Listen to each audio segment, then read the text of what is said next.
think Hey I like that everybody. music on vinyl. Hey everybody, and welcome back to another Wednesday night movie. We've just lost Brittany. Well, And then hey, welcome back everybody to another Wednesday night movie live stream. I see Brittany is lost. Hopefully she'll be back in a second. I'll keep an eye out, see if she joins. Yep, she does. Here she is. Let's bring her back in. She popped up and add her. Let's add her. Is she in? No, she isn't in. This is going really well, isn't it? And here she is. Hey, Brittany, you okay? Hi. Yeah, I'm doing good. No worries. Well, hey everybody, and welcome back to another Wednesday night movie live stream with me, Pete, Playtendoguy, and I'm joined as always by Andy from Forgotten World Movies. Hey everyone. Mike from Cinema Axeman. Oh. Scott the Movie Critic. Hello everyone. Nige from Rockgod 2004. Hello. And our special guest tonight, Brittany Wright. Oh, I'm not seen on here. Wait a minute. You're here. We can see you. Yeah, you're here. We can see you, Brittany. Oh, you see me? Okay, that's good. Because, yeah, at first I wasn't seeing it here. It looked like I wasn't there, so I'm like, oh no, what happened? You're here and we can hear you. Brilliant stuff. But hope everybody's all doing well, and thank you all for joining at home. It's a much more cooler time, so hopefully you'll all enjoy this evening. So anyway, before we get into the comments, as always, question I asked is, what are some of the films that you've watched over the past week? Do you want to go first, Scott, as you're right next to me? Yeah, sure. Not too much, to be honest. I haven't had time to watch much recently, but I did watch Toxic Avenger last night, which was a lot of fun. Absolutely love that film, just so insane. And yeah, it's just a great 80s film, really enjoy it. Brilliant stuff. Have you seen anything else this past week?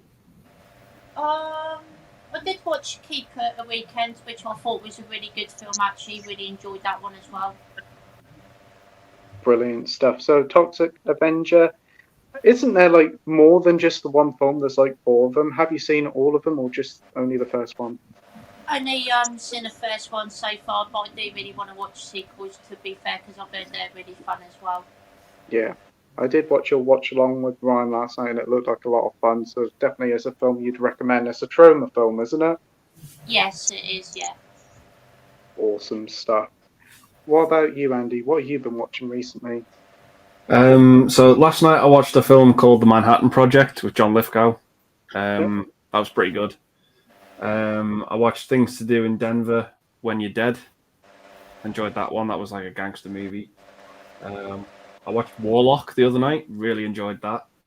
Nice. The Flamenco Kid, and I also watched House of a Thousand Corpses for the first time. And I enjoyed it. Yeah. That's good. And I also watched Clown House as well. Yeah, I enjoyed that as well. Yeah. Good. Yeah, Brilliant selection of stuff there, Andy. Yeah. Fantastic. So is that your first ever Rob Zombie film that you've watched, House of a Thousand Corpses, or have you seen any of his other films? I've seen some other. I've seen the 2 Halloween films, and I've seen The Devil's Rejects before, and The Monsters. Even though I quite like that. But that's good. Yeah, you he's hit and enjoyed miss. that one. Yeah, he's hit and miss. Yeah, definitely. I do agree. But great selection of watches there, Andy. What about you, Mike? What have you been watching over the past week? Not a whole lot. There's been like a bunch of really random movies. Like I watched this film called Next of Kin with Patrick Swayze. Kind of like a revenge thriller, which I actually really enjoyed it. It was pretty good. It's got a really great cast. It's got like Bill Paxton in there as well, and Liam Neeson. Yeah, quite a good cast in that movie. I watched a movie last night with Robert Patrick I think it was called Last Rampage. It was basically about these guys who break out of prison and go on like killing spree. It's based on a true story, and yeah, that was pretty good. I think it only came out about 5 years ago, and yeah, I enjoyed it. But other than that, I've just been playing a lot of games. So I've been revisiting the Batman Arkham series. Very playing nice. Asylum and been playing Arkham City, and yeah, I've just been really enjoying revisiting them. Great selection of watches there, especially with the Robert Patrick film. I think he's really an underrated actor, so I might have to check that one out. Yeah, he's a great actor, and he should do like a lot more, like where he's the main star. I think he's really underrated. A nice playthrough of the Batman Arkham games. Have you played Arkham Knight, and what did you think of it? Yeah, I played Arkham Knight before. Yeah, I enjoy it. I think Arkham City and Arkham Knight, they kind of mold into one a bit for me, because I think they're both very, very similar. But yeah, I enjoy all of them, to be honest. Oh, that's good to hear. Great games. I'm glad to hear you're enjoying them, mate. Nige, what have you been watching recently? I have watched some crackers this week. Nice. Yes. Ooh. I absolutely loved it. Loved it. Not what I just for expected. Margot Robbie. No, but my God, that helped. I was quite shocked at how much you did see her. I was like, me jaw. Fine. And then I watched a film that I've wanted to watch for years. It came out on rental, and for some reason I never rented it. It's a James Spader film called Jack's Back. I've heard of that one, yeah. Name does ring a bell. Sounds. It's kind of a Jack the Ripper type of thing. Somebody's copying the killings of Jack the Ripper 100 years later, and I absolutely loved it. I had a blast with it. Screen Factory released it, but I found it on YouTube. I know the adverts are getting on me wick, but now I've seen that, that's one I would definitely buy. Really, really good film. And then after Wolf of Wall Street, I watched He's got a Infinity Pool, a true story of Andy. I don't know what's uncut. I don't know what the hell is cut in the uncut one, because that scene that you showed me that you've got from your private collection when you collected it off the cutting room floor, that's all intact. I really enjoyed it, believe it or not. It was a bit weird in parts, but then again, you've got to think this is David Cronenberg's son. And I think I need somebody to explain the ending to me. Right. The bit after you enjoyed it. Oh, I did, yeah. The bit after the airport. And then I saw this for the first time ever. Last Action Hero. Very nice. Oh my God, I loved it. What a blast. It is. Absolutely loved it. It's a gorgeous steelbook there as well. Or the 4K edition. Nice. Yeah, the lovely Del Boy sent to me, believe it or not. Oh, wow. Very cool. Couldn't believe it. But very yeah, nice absolutely loved it. And then I saw The Warriors at the cinema yesterday with and Sammy G stinging and a minging in the area. Then The Toxic Avenger on the night with Scott and everybody else. And then this had arrived today and I had to stick it straight on. Oh, very nice. It's one of my, if not my favourite British film, and definitely one of my favourite sort of comedies. It's very grainy in parts. There's the intro bit where it shows your hair running as the titles come up. Sky is really bad on it. But then there's other bits where like you see the greenery and stuff, you think, wow, for like an old independent film, but apparently it made quite a canny bit of money. But I will be keeping the Blu-ray as well, because the beginning of the Blu-ray, I do remember it showing you the old certificate, the BBFC certificate. It wasn't on this one, but the Blu-ray's second sight. This is BFI. But again, I had a blast with that again. Absolutely adore that film. I love it. Really nice artwork. I didn't know it came with a slipcover as well. No, I was hoping, but yeah, it's not reversible. I did check. There's no reversible. It's exactly the same. But do you get the Blu-ray with it or a booklet or something? No, you get just the 4K, but you do get a booklet. But that is spelled. That's supposed to say Caracas, but it's spelled wrong. If you've seen the film, you'll know exactly why. All will be revealed. But yeah, it's quite a sort of thickish booklet as well. You get.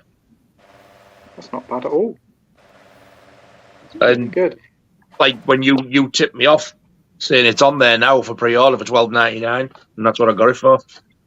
Oh, they still kept up with the $12.99. Yeah. That's fantastic because that's when it first was announced about 3 or 4 months ago.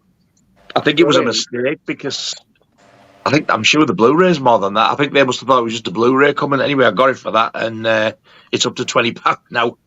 But even if you have to pay 20 quid for it, for me, it's well worth it. It's such a brilliant film. That isn't bad for £20, to be fair, but bargain for 12. But great selection of watches there, Nige. Thank you, sir. What about you, Brittany? What have you been watching recently? Well, let's see. The ones I've watched recently was one called Mother with Jennifer Lawrence, and so as I was watching it, I'm not sure if anyone else has seen it, but at first, it was starting well, but then at some point, things were getting confusing because some things were going on here and there. I'm like, wait, what's going on? Like, where does all of this make sense here? And then the end was completely disturbing. Like, it got me really sad, but at the same time, it also a better word for it, it pissed me off because I'm like, they should have never done that. So I'm like, why? Like, I feel like they should never do that in movies because I just hate it when it comes to things like that, which I will not say. For those who know the ending, no. I've also seen Devil's Knot, which is based on a true story on these 3 little boys who were murdered in 1993. So, yeah. Is that the one with Reese Witherspoon's then? Yeah, that's the one. Yeah, that's a pretty good film. Yeah, it was good. Although, yeah, it was just so sad, and I just couldn't believe that. And it was actually the first time I've actually heard about that when I watched it. I also watched Fire in the Sky as well. Good one. Nice. Yeah, I think even that was also based on a true story too about I think it took place in 1975 about a man who was abducted by aliens, and he was missing for 5 days, and then he came back, but yeah, he wasn't the same after that. Yeah. Oh, very good selection of watches there. Yeah, I've seen Devil's Knot before. It's based on a true story. I can't remember, was it in the 70s or the 80s, but really good film. Yeah. And I think Colin Firth is in it as well. Yeah, he is. Great selection of watches there, Brittany. What have I watched over the past week? Well, I started off by watching Teenage Mutant Ninja Turtles, Mutant Mayhem. And I see, well, shockingly enough, it was a brilliant time. I loved it. The art style was fantastic, run by at 90 minutes, and I thought it was much more better than Spider-Verse that came out a few months prior. Really big surprise that was. Loved it. Whilst the original early 90s one might be like a nostalgia one, this is probably the best overall one, I think. Then I decided to follow that masterpiece up with another masterpiece in its own right, Catwoman. Oh, okay. Yeah, I've seen one. I'm looking for my It was on painkillers. I think I'm TV. going to need them. What they were thinking? It was on TV and just that and magically watched it all. I don't know how it happened, but I ended up sitting watching it all. And my word, what a mess of a film! Awful, awful, awful. Never again. Never, ever again. Watched Past Lives, the new A24 film. Went to the cinema to see that. Thought it was okay. It was quite emotional. Some of the characters were really good and really good cinematography, but it just made me want to watch the Before trilogy or something like Eternal Sunshine. Josh likes that, so it'll be shit. Yeah, I gave it about 3.5 out of 5. I wasn't a huge fan over it, but I can see how some people would like it. And the final film I watched was the film that I did a poll for the homework movie, and it turned out to be Evil Dead Rise. I watched that this afternoon, and yeah, wow, that's a bit bloody, isn't it? That was a lot of fun. Yeah. Just a wee bit, yes. Yeah, it was quite a pleasant surprise how bloody and gory it was.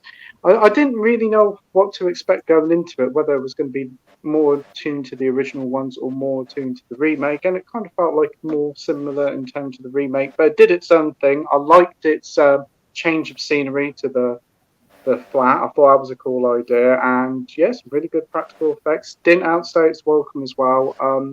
Yeah, I liked it a lot. I don't know how I would rank it so far. I still think that original trilogy is best, and you cannot top that. Even if my favourite is Army of Darkness, but those original 3 films are very special. I'd say it's probably a little bit better than. God, I love Army of Darkness in here. It's such a fun film. Better than the original, the original, and the second one. Yeah. What a band! I don't even have to say it now. It's all right. A close second. The second one's a close second, though. They're all great in what they do. I think it's probably better than the remake, just probably. But I'm looking forward to rewatching the whole Evil Dead franchise again, and then watching Evil Dead Rise and see how they all rank. But definitely, really enjoyable film, and I'm looking forward to seeing what they do with the franchise next, because I think they could do something else with it. Really good film. The scene I loved in Evil Dead Rise was when, I won't say he or she, but whoever it was rose out the water. I just thought that looked amazing. Yeah. So well done. Yeah. There was some really cool moments. I was quite, wow, they did this. Wow, they did that. Loved it. And a few like nods and winks here and there worked as well. And I was surprised how much of it was practical as well, which was great to see. It wasn't over the top CGI. Yeah. There was still some practical bits in there. Yeah, definitely one of the best horror films of the year, I think. Really enjoyed it. So, for the 3 films I'm going to pick this week, it's going to all be 2023 films. They are. I haven't seen them, but I do want to check all of them out. It's going to be Dungeons and Dragons, Honor Amongst Thieves, which looks like a lot of fun. No Hard Feelings, that's sex comedy with Jennifer Lawrence. And Sisu, this like World War II John Wick-esque action film. So which one should I watch? And what I'll do is I'll also leave a little poll after the stream, probably tomorrow, with the 3 choices on, so you guys at home can pick as well. So what do you think out of those 3 films, Scott, I should watch? Sisu, No Hard Feelings, or Dungeons and Dragons? I think I'm going to go with No Hard Feelings, to be fair. That's a really funny comedy film. I think you'd like that a lot. Brilliant. Andy? I haven't seen Zissou, but I'll go with Scott and say No Hard Feelings. There was a certain reason why I think I'll like that film. I wonder what that can be. Is it the script? Oh, definitely the script. What about you, Mike? I've not seen any of them, so I'm just going to have to, just to make it interesting, I'll just say Dungeons and Dragons. Awesome. Nige? I haven't seen any of them, so I'm going to pick the one that I want to see and only really give a fuck about. No hard feelings. It's brilliant. And Brittany, what about you?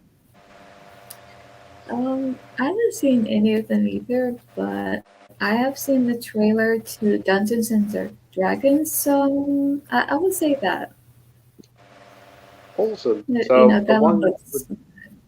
yeah. Oh, that's brilliant. Yeah. Great choice there, Brittany. So one with the highest votes is No Hard Feelings. So I will be watching that one out, and I'm looking forward to checking it out. Looks like a lot of fun. But I will leave a poll on the channel tomorrow and see what happens and see if the audience also agrees. And if another film gets picked, be it Sisu or Dungeons and Dragons, see if I can slip that one in as well. There's always room for one more.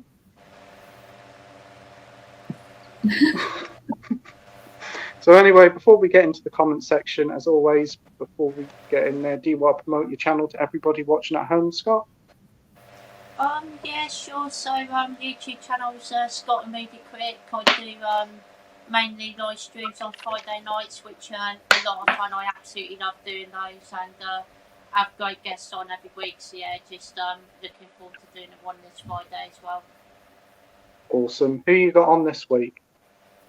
So it's going to be quite a good one this week, to be fair, because I've got Keith on again, and John Monday Chenevic is joining this Friday as well, so it's going to be a great time. Wow, what a lineup. Look forward to watching that. 8 o'clock Friday night? Yep, 8 o'clock like always. Awesome. Nige, what about you? Do you want to promote your channel? Pretty much the same as everybody else. Buying shit, reviewing shit, and I'm very good at talking shit. Brilliant, mate. It's a sorry channel, but you've got a fantastic channel, fountain of knowledge, very entertaining and informative videos. So thank you, sir. Very generous of you. So do subscribe to Nige and everybody here. And what about you, Brittany? Well, I do the same. I review movies, but I also discuss them. Movie discussions, which is a little more different, which is going to more detail on everything of what makes the movie come together. I do reactions to trailers and reactions. I also do streams that I've had on TV shows and movies, which is quite fun. So, yeah, if you want to check it out, feel free and hope you enjoy. Brilliant. Everybody's links in the description down below, so go and give them all a subscription. They've all got wonderful channels, and go and support them. So without further ado, let's get into the comments. Right. Oh, can't wait for the phone to load up. The phone has been really slow tonight again. So first up, we have Jordan here from Movie Worm saying, "Hey guys, we'll have to listen to the replay and work tomorrow, but it makes work enjoyable, so thanks. Thanks ever so much for watching and supporting, Jordan. It'd be great to get you back on the stream sometime soon, mate." He says, "What's your most disappointing and most surprising movie of 2023 so far? Cheers, have a great stream." That's a really good question there, Jordan. I don't know. I'll tell you what was quite a disappointing one for me was Talk to Me. Everybody built it up saying it was one of the best new horror films of the year, and I was just like, it kind of felt like a damp squid. Kind of seen it all before. Yeah, it was quite impressive that it was done by some YouTubers, but it just felt like I've seen it all before, and the story felt very incoherent, and it felt really long for 90 minutes. It dragged on way too much.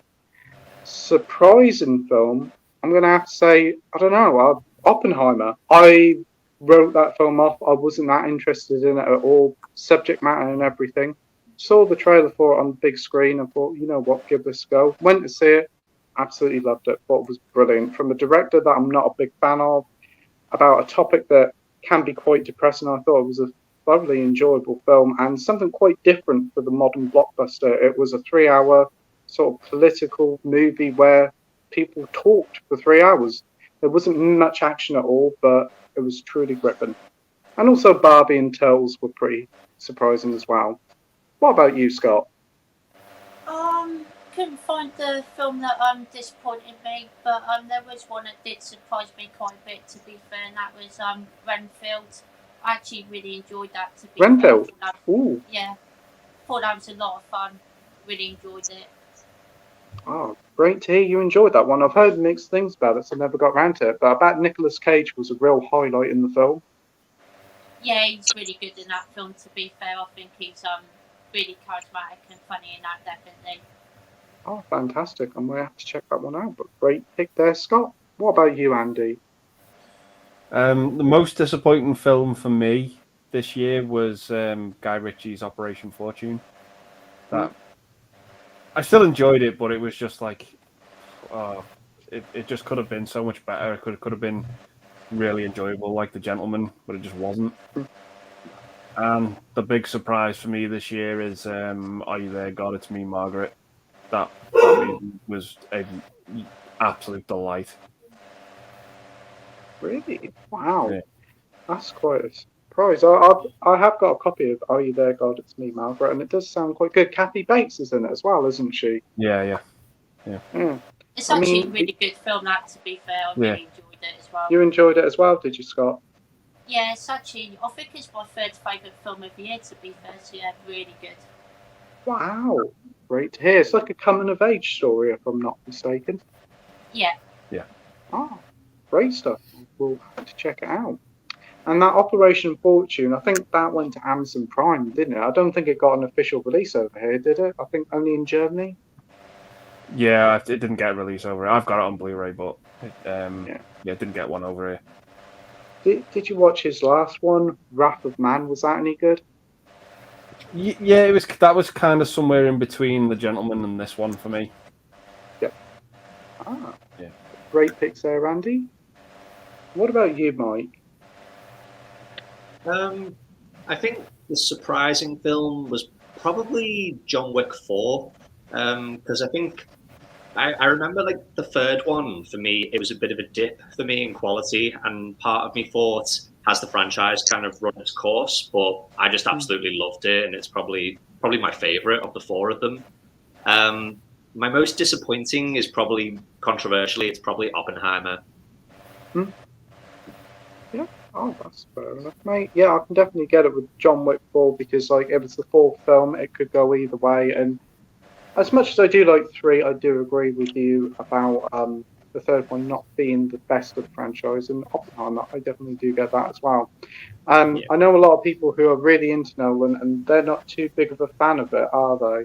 I've heard a few people do prefer his other ones. Some prefer Dunkirk, and even, is it Prestige? Yeah, I like the Prestige. Yeah, that's pretty good. Awesome. What about you, Nige? As much as I love it, I'm going to say that my most disappointing was probably Scream 6. Because it wasn't as good as what I expected. I personally like Scream 5 better. Yep. I thought the reveal was a bit lame. But having said that, I still do really, really like it. And my most surprising was Infinity Pool. I actually liked it a lot more than I thought I was going to. And it's, if you want to know why it's surprising, just get it watched. You'll know. Yeah, definitely. I do kind of agree with you there. A little bit disappointed with Scream 6. I don't think it was disappointing hugely, but it was very safe as a sequel, I thought. I think I'm having to pick that because I've not seen a lot of films of the new films. Everything I've seen, like Evil Dead Rise, Infinity Pool, I've liked them all. Yeah. Everything I've seen. It's just that there was that much hype to Scream 6 saying it's the best one since the original, and it just really isn't. Yeah, definitely. A lot of hype can ruin a film when you go and watch it, especially if they say it's the best since the original. Totally get that. I don't think that the spoilers helped either. I mean, I kind of knew bits. But yeah, I mean, I'm not taking the fact away that it is a great horror film, and it's a great Scream film. Yeah, I definitely do agree. But I was just expecting just a little bit more.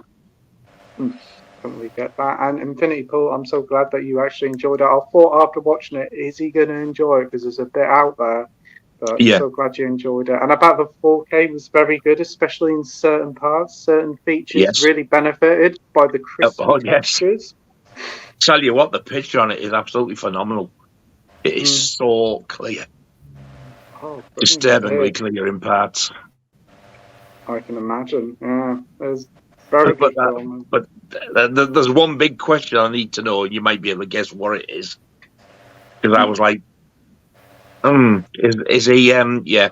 But then the very, very end, and I was thinking, well, so because I mean, God, it was weird, but thankfully in a good way. I really did enjoy it.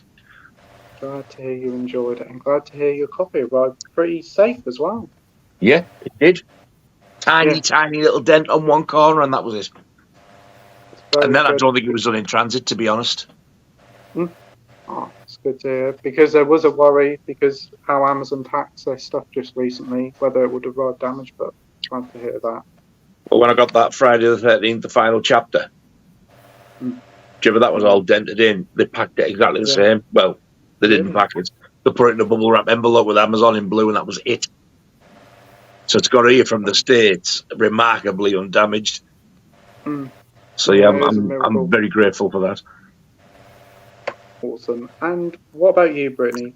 What are some of the films that you thought disappointing and surprising of this year?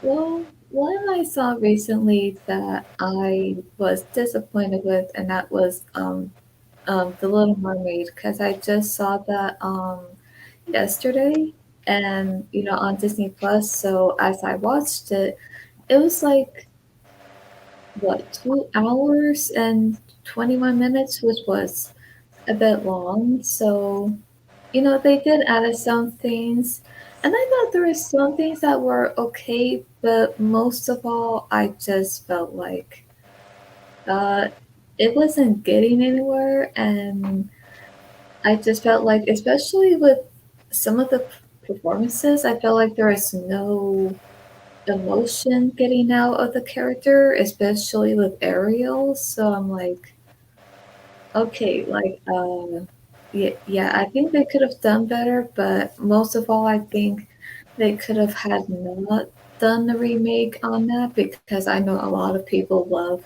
the original one better, which, I can understand why. And I'm sorry, what was that?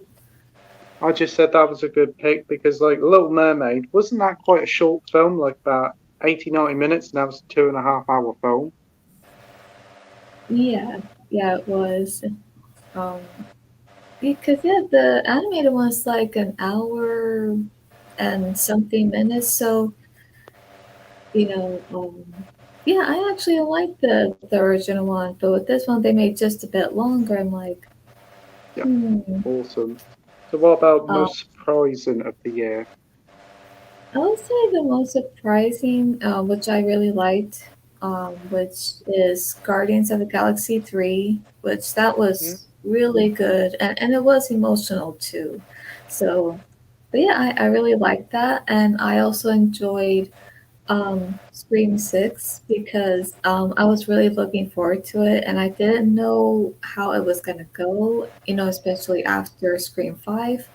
But I thought, well, either way, I got to have an open mind, when I go see it. So when I did, it was just so intense and scary moments here and there. And yeah, it really surprised me. And I'm like, wow, okay, I really enjoyed this. So yeah, I did. And I actually have it on DVD, although I don't have it with me because the rest of my movies are in storage at the moment, so I'm hoping to have them back so that I can watch the rest of my movies on DVD. Brilliant stuff, and another 2 good picks there were Guardians 3 and Scream 6. And great question there, Jordan. Thank you very much. We have Mike here saying, Nige!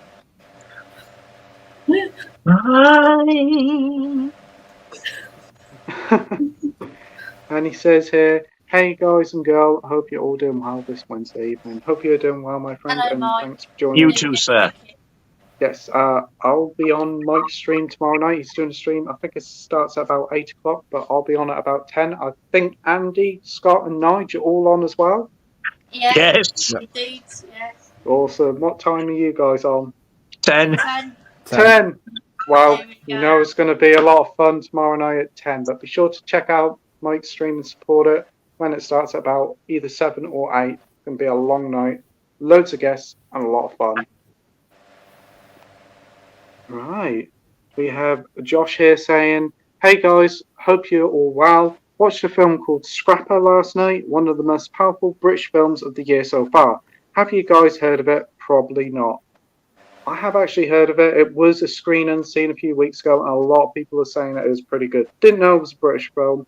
Don't really have much interest in it, but I'm glad to hear that you enjoyed it, Scott. I think Josh, should I say.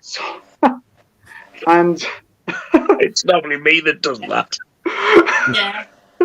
What a bell end. Yeah. I think Mike, did you see that? Did watch it, and I think he quite enjoyed it as well. But glad to hear you enjoyed it, Josh. Have you heard of it, Scott? I have heard of it, yeah. I've heard it's actually meant to be pretty good, to be fair, so I wouldn't mind watching it at some point and see what it's like. Fantastic. You heard of it, Andy? It's over my head, that one. No. Mike, have you heard of it? Nope, not heard of that one. Nige, have you heard of it, or was this one for the scrappy? I thought I've heard one go to the toilet, but that one's called Crapper. But no, I've never heard of Scrapper. And what about you, Brittany? Have you heard of Crapper Scrapper? Crapper Scrapper! Crapper Scrapper. That's people taking old toilets away and get rid of them for you. Let's go down the Crapper Scrapper. A dodgy horror film. It does. Crapper Scrapper, rated R. Oh. Exclusive to Shudder. Exclusive. Yes, sir. Oh my God. Crapper Scrapper. It really does sound like a dodgy horror film. I love it. Yeah. Oh. So, heard of it, Brittany? No, heard of it. Nah, no worries. Would you go and see a film called Crapper Scrapper? I would. Without any shadow of a doubt. I would have to. Yeah, same. Yeah, Crapper Scrapper, rated ooh-ah. It says it's so serious. Yeah, Crapper Scrapper. Yeah. I'll go to HMV and ask them, hey, you got a copy of Crapper Scrapper on Blu-ray? Crapper Scrapper on 4K. Yeah. It's an indie gem from the UK.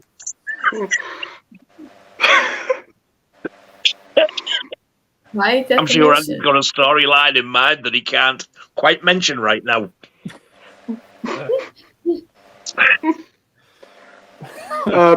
We've got Danny here saying hi. How are you all doing? Hey, Danny. Hope you're doing well. Hey, doing well, Danny. Hello, Danny. Right. We've got Mike here saying, what was the last movie you saw at the cinema where, as you were leaving, you heard a ransomer leaving the same screen and saying, wow, that was shite. So somebody else, a ransomer? A randomer. I think it means a randomer. Randomer, yeah. Yeah. Oh, man. A ransomer. How much does he want? Right, good. Yeah. That was shite. Now give me 50 quid or you don't get your wife back. 50 quid? So, Scott, which film would you ransom? Ransom random leaving films. What the fuck?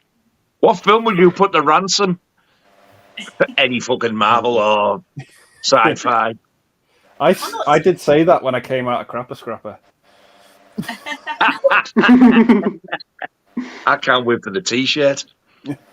Well, On the Blu-ray, I'm pretty certain it says on there, "Well, that was shite."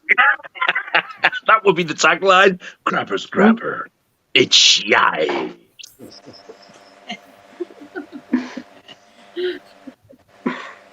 I want to see this film now. So do I. We need to make it. In fact, I'll be in it. Yeah. So, Scott, have you ever heard somebody leaving the cinema saying that was shite? Shite. I don't think I have actually. I think there was one film where I walked up saying, "Oh, that was just alright," and I think it was when I went to see the 2017 It film at a cinema. And so I think it was a couple, and she asked this guy what the film was like, and he just like, it was alright, sort of thing. Didn't love it, didn't hate it. Awesome. What about you, Andy?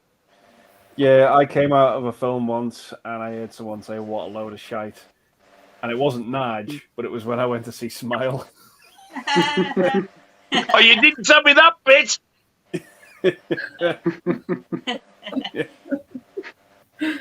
If you'd have told me that, that might have got me a better birthday present. Did you see the nice new steelbook they released for Smile? Looks good. Oh, can't wait. I want to have two. One to open, one to keep sealed. Sounds like a plan. Shame the film. I haven't seen it though, so I don't know whether I'll like it or not.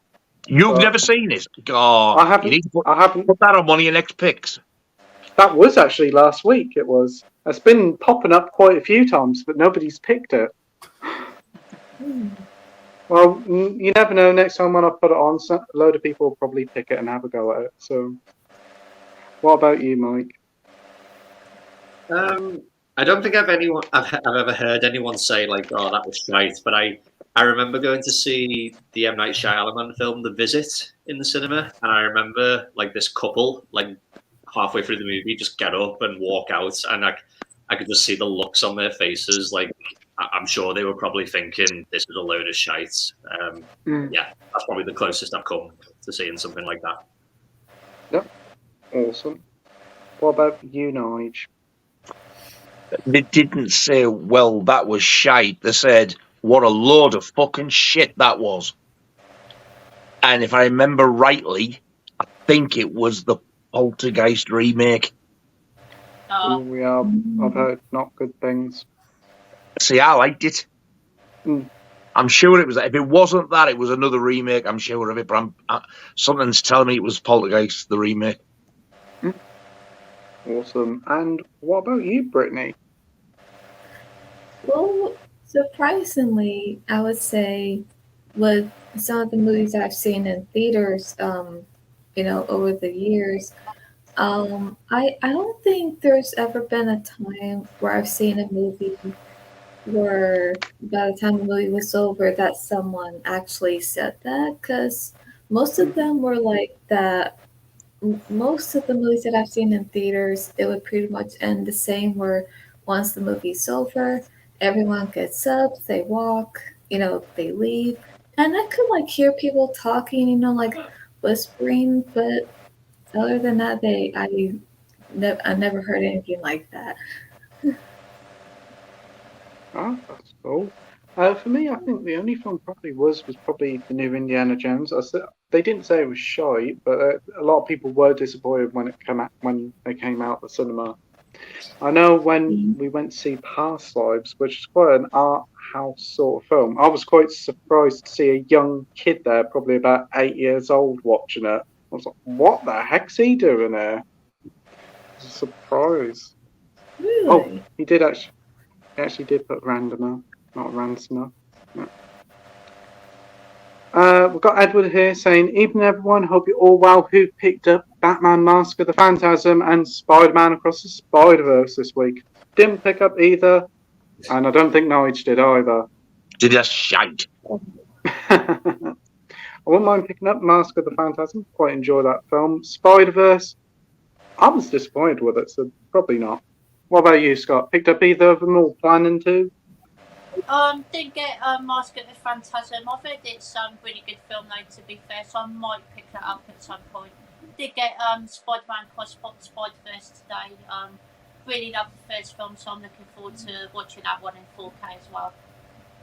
Looking forward to hearing what you think of it. I can imagine it will look spectacular on 4K with all the colours and that. Oh, yeah, definitely. I'm looking forward to watching it. I'm sure it'll look spectacular. Great stuff. What about you, Andy? Yeah, picked them both up. Got Across the Spider-Verse today. Ooh, I do have Mask of the Phantasm, but it's under a stack of films at the minute. But yeah, love them both. Brilliant. Mike, you got Mask of the Phantasm, I think, because I remember seeing you unboxing. Yeah, I had to get that one because I love the movie. Across the Spider-Verse, I'm not really that interested in it. I saw the first one and I didn't really care for it, to be honest. So yeah, I'm not too bothered about the new one. So we get that. And Brittany, have you seen these films or plan to get them anytime soon? I haven't seen either of these, so I mean, I will, look into it and figure out. Yeah, haven't seen it, so haven't picked it up. Awesome. Right, we have Josh here saying, never had that one before, Mike. Talking to cinema, do you think it's dying? There's nothing on, and the ones I want to see aren't even available in the UK. I'm going to say no, I don't think it is. The amount of people in the cinemas, the ones I've been going to, have been quite busy. They're showing some of the old Batman films this weekend on Saturday, and the screenings are pretty full up, which surprised me. Even going to see something like The Equalizer 3, I didn't thought I was going to be that busy, but it was. There seemed to be a steady flow of people coming to the cinemas, and there still seems to be moderate success. It's just not those big blockbusters doing well. It's more lesser known stuff, but the horror still continues to do well, because even Nun 2 has done really well in the cinema, even though I'm not too fussed about it. It's good to see more successes. And I'm pretty certain there's a good selection of films still coming up for the end of the year, even if June 2's been delayed. What about you, Scott? Do you think cinema's dying? No, I don't think so, to be fair. I think there's still enough decent movies that get released each year for a lot of people to go to cinema still. So I think cinemas will still be going strong for a few years, still. Absolutely. Obviously, there's going to be dry spells where there's not so many films coming out, but they keep releasing old films back in the cinema, and they seem to be doing quite well. Yeah, I agree, definitely. What about you, Andy? No, I think they're doing all right. Same as you guys. Yeah, just when I went to try and get a ticket for Barbie, like that was like trying to find gold dust. It was insane. It was just packed out for that opening weekend. But no, I still think they'll be around for a good couple of years. Same with physical media. I don't think that's dying either. Nope. No, I definitely do agree. They actually, on the news today, on the financial part of it, they actually said that Barbie and Oppenheimer made about 60% of the entertainment money in June, July when it was released because of how popular they were. And they said that it saved a lot of cinemas from going down under. So you just need one or two big hits to prove it. Whether you like films or not, it's surprising how well they've done. And I don't think there's been a film that big since Top Gun, because not even Mission Impossible could bring in the numbers because they never expected Barbie or Oppenheimer to do so well. I think if we didn't have Top Gun, it wouldn't be as good as it is now. No, Top Gun started it off, yeah. And I think Spider-Man No Way Home did really well as well, didn't it? Yeah. What about you, Mike? Do you think cinemas are dying? No, I don't think it is. I think just for the same reason you guys have said. Although I do think that some movies, they need to think of ways to like reduce their budgets a little bit. Like you said, Pete, with Mission Impossible, like it's quite worrying that a film that's made $500 million is considered a flop these days. But I guess it's just because that movie was just so expensive. So there's just a few little things like that do worry me, that they just have to make a ridiculous amount of money in order to be considered successful. But I don't know. Hopefully they can sort things like that out. I definitely do think probably the viewing population has changed their taste quite a bit, especially in regards to superhero films. And they did say like the top 3 films of the year aren't sequels. All right, they may be based off of like Barbie and Super Mario Brothers, which are established IPs, But it's good to see new films in the top 3 for a change, and not like part 2, part 3, so on and so forth. And what about you, Nige? What do you think of cinemas? Do you think they're dying? No, I think it's probably dropped a little bit. But no, I don't think it's dying. It's been around since God knows how long. People still like to go, and then as people grow up, kids like to go, and then we get older, they like to go and see older films. I think there'll always be a market for it. It's totally different watching on the big screen. It's just a totally different experience. Yeah, it's definitely like an atmosphere, and it's different than just putting it on Disney Plus or something, because you just already you can pause it and watch it on your TV, but there's something special about just going in there and watching it with a group of people and the atmosphere going to it. I mean, look at that. I drove 30-odd miles to a cinema yesterday to see a film on the big screen that I've seen loads of times before, and I've got it here. I've got to watch it here. It's not the same. No. You're now getting the chance to see some of the old films that you never got to see on the cinema. They're re-releasing them. This should have been done years ago for me. Yeah, definitely. Especially coming up to Halloween, I should think they'll be releasing loads of old films. I think The Exorcist is going back in the cinemas next week, which would be quite cool. The Shining's coming up to that one in Newcastle that I went to. Oh, that'll be good. And they're having a John Carpenter season. Oh, yeah. That'll be good. That'll be good. Because I know I don't think Halloween's been done, though, but I think The Fog is. That'll be good at the cinema. Oh, definitely. I can't remember whether they said The Thing or not. But there's one for Christine was another one. They Live? Don't remember that one. Big Trouble in Little China might have been one. That'd be a fun one to go and see at the cinema. I think there was 4 or 5 that they were telling me about. But there's definitely a John Carpenter little ceiling coming up. So I think it's a good thing. Yeah, because where Ryan lives, there's a special cinema he goes to, and he saw Psycho there. I think he saw Enter the Dragon there as well, and that'd be amazing to witness it on the big screen again. And I bet the crowds are really cool there for older films as well. But what about you, Brittany? I don't think so. I don't think cinemas are dying. It's just that I think, right now it might be a bit dry, but I do think, that the more movies come out, especially ones that'll make it really good, then I think everything will be fine. But it's just that I think things are probably a bit dry right now because of the writer's strike, and I think that's why there's not enough movies coming out in theaters, and I think that's the main reason. So I hope with the writer's strike, I hope everything will be solved, and I hope everything will be okay, because we need more movies to come out in theaters for the theaters to be making their money, so that they could be doing very well.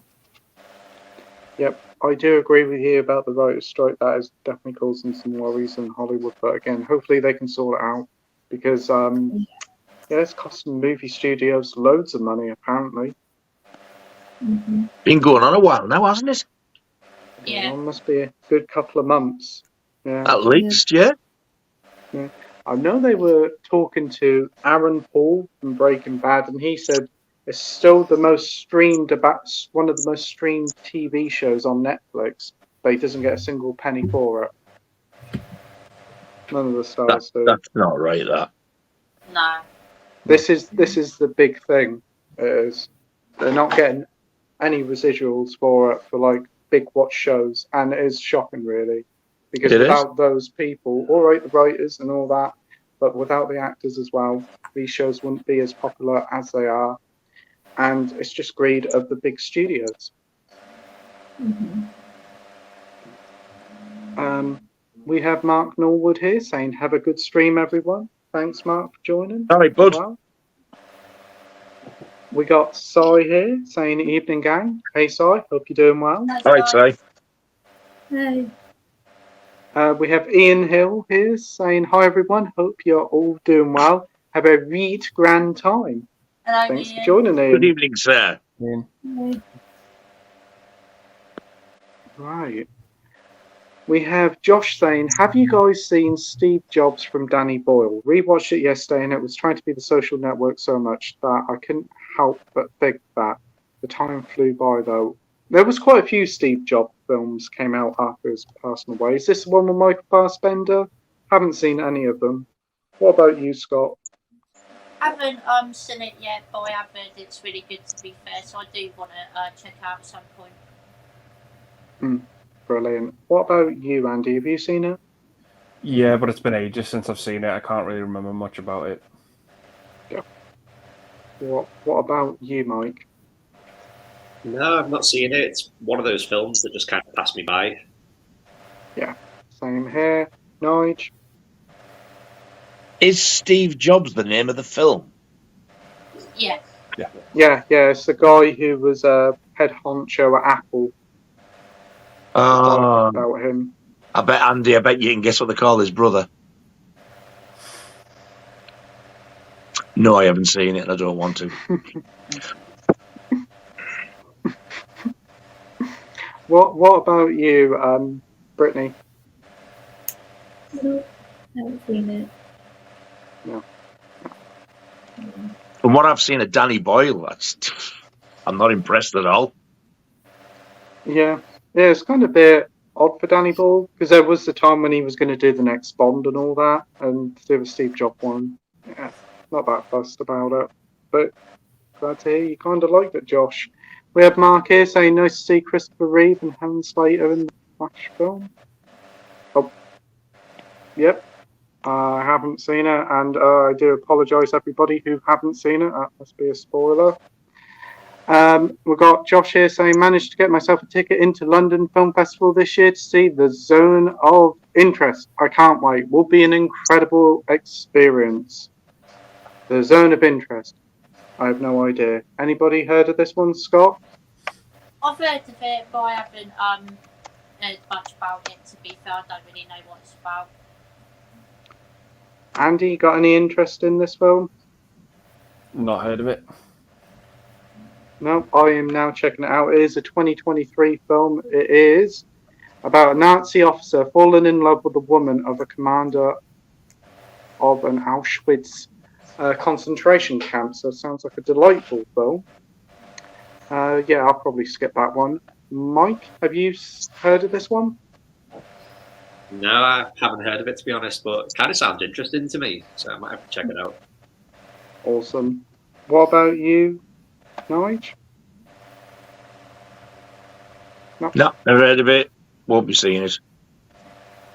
And Brittany, what about you? Haven't heard of it, but yeah, I might check it out. I'd rather go and see Crapper Scrapper. I'd have I'd have two extra screenings of Scrapper Crapper. I would like to sit through it a couple of times, yeah. Yeah. All right. We've got Josh here saying Infinity Pool is so good. It's basically Eat the Rich scenario with James being subject to horror because of his status. Responsibility goes out the window. Love it. Yeah, I think it is a pretty darn good film. A little bit out there at times, and the ending was a bit for me, but I did enjoy it. Definitely a good film. Scott, have you seen it? I have, but yeah, really, really enjoyed it. Thought it was a really good film. A bit weird, for sure, but yeah, very well made. Did enjoy it a lot.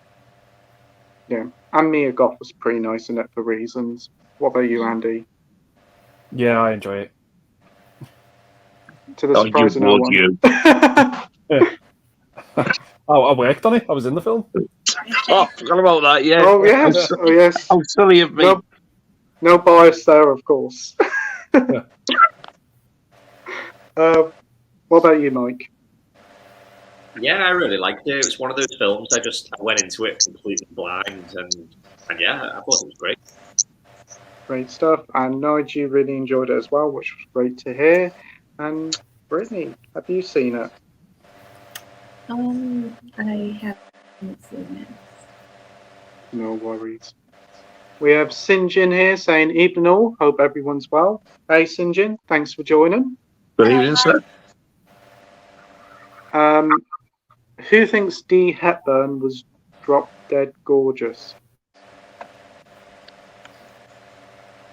No, that's her out of Gregory's Girl. I don't. Yeah, I think she's out. I think she's out of Gregory's Girl. She's like football one. She plays. Yeah, it is. Dorothy, the main one. Yeah, it is. I just checked. Yeah, no, not for me either. What about you, Scott? No, I don't even know who it is, to be honest. No. Tickled your pickle, Andy? Yeah or no? Wait, is it the one who he's actually like head over heels with at the start? Yeah, the footballer. Football. It's all right. Mike, have you seen it? Yeah. I just had to Google her because I couldn't really remember what she looked like. And yeah, it's okay. What about you, Brittany? What do you think of her? Alright as well. Yeah. I think Claire Grogan was nicer looking in it. And I was never a fan of her. Yeah. Right. I was thought for a minute Dee Hepburn, but then I searched her up and I was like, yeah, Gregory's Girl, right? Yeah, not drop Greg, not Greg. Greg Gorgeous, drop Greg Grohl. Greg's pasties. What about Not sponsor, not sponsor of the channel. Greg's do very nice pasties, very reasonably priced. We've got Red Room Antics here saying, evening everyone, hope you're all good. Evening Red Room, hope you're doing well. Thanks for joining. Mate. And Red Room is saying, Andy, I'm loving these top 15s of the 90s videos. I concur, they're absolutely brilliant. You did 1996 today or yesterday, weren't it? And that's really good. Yeah, no. You've gone up to top 15 now. Yeah. It was 10. Yeah. I can't narrow it down to 10. There's so many good films. It's getting difficult narrowing it down to 15. Wow. I filmed 2000 and 2001 yesterday, so they'll be coming out in October. Nice. But I was looking through one of them. I was like, I'm struggling to get this down to 20. It's going to be a top 30. This. Yeah. Well, no, thanks very much. I'm glad people are enjoying them. That's the main thing. You're getting a lot of positive comments about them. Yeah, they're really good. Yeah, and you're bringing them out so consistently. They're so enjoyable to watch and very informative. It's as long as people are enjoying them. And you're introducing people to a load of new films, because there's a few on there I haven't even heard of, and they sound great. Oh no, thanks. Would you ever think of consolidating to do a top 50, not in any order, but just 50 films you'd love a lot? Or would that be too hard? Too hard. Too difficult. Yeah. That's why I have to do it by year, because there's a lot of films to work with there on the palette. If you do it by year. If you do it by time, of all time, there's too many. Yeah, I definitely do agree there and get where you're coming from. It is hard to get a nice selection there without regretting not including one or another film. Exactly. Yeah. We've got Josh saying Mother is so good. It's also kind of funny because of what Aronofsky tried to do. Kind of funny if you know. It's quite a religious film. I remember seeing it as Scott Javier Bardem in as well. It was out there. It's not a film that I'd like to rewatch. Have you seen it, Scott, Mother? I haven't, no, but I've heard mixed things on it, but I don't know, I might give it a go at some point. You seen it, Andy? Yeah, the whole movie is just a giant metaphor. It's sort of about a life cycle, and the movie itself is it's executed so weirdly. Yeah. It's not for everyone. It's just weird. I If you think Men's agree. weird, Mother's just even weirder. Yeah. Yeah, Men is very easy to watch compared to Mother. Yeah. Yeah. I'll take Men any day over Mother. Oh, what the heck? Oh, God.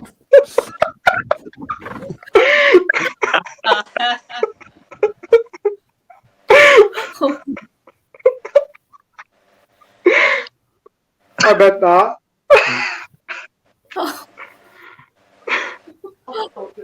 No. Yeah. So, what about you, Mike? No, I've not seen it. No. What about you, Nige? I haven't, no. Right. Awesome. And Brittany, have you seen it?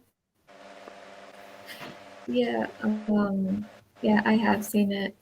It was like sometime early this month, and even though I had heard it before, I was just very curious, and so yeah, that was one of the movies I did watch recently this month, and yeah, I was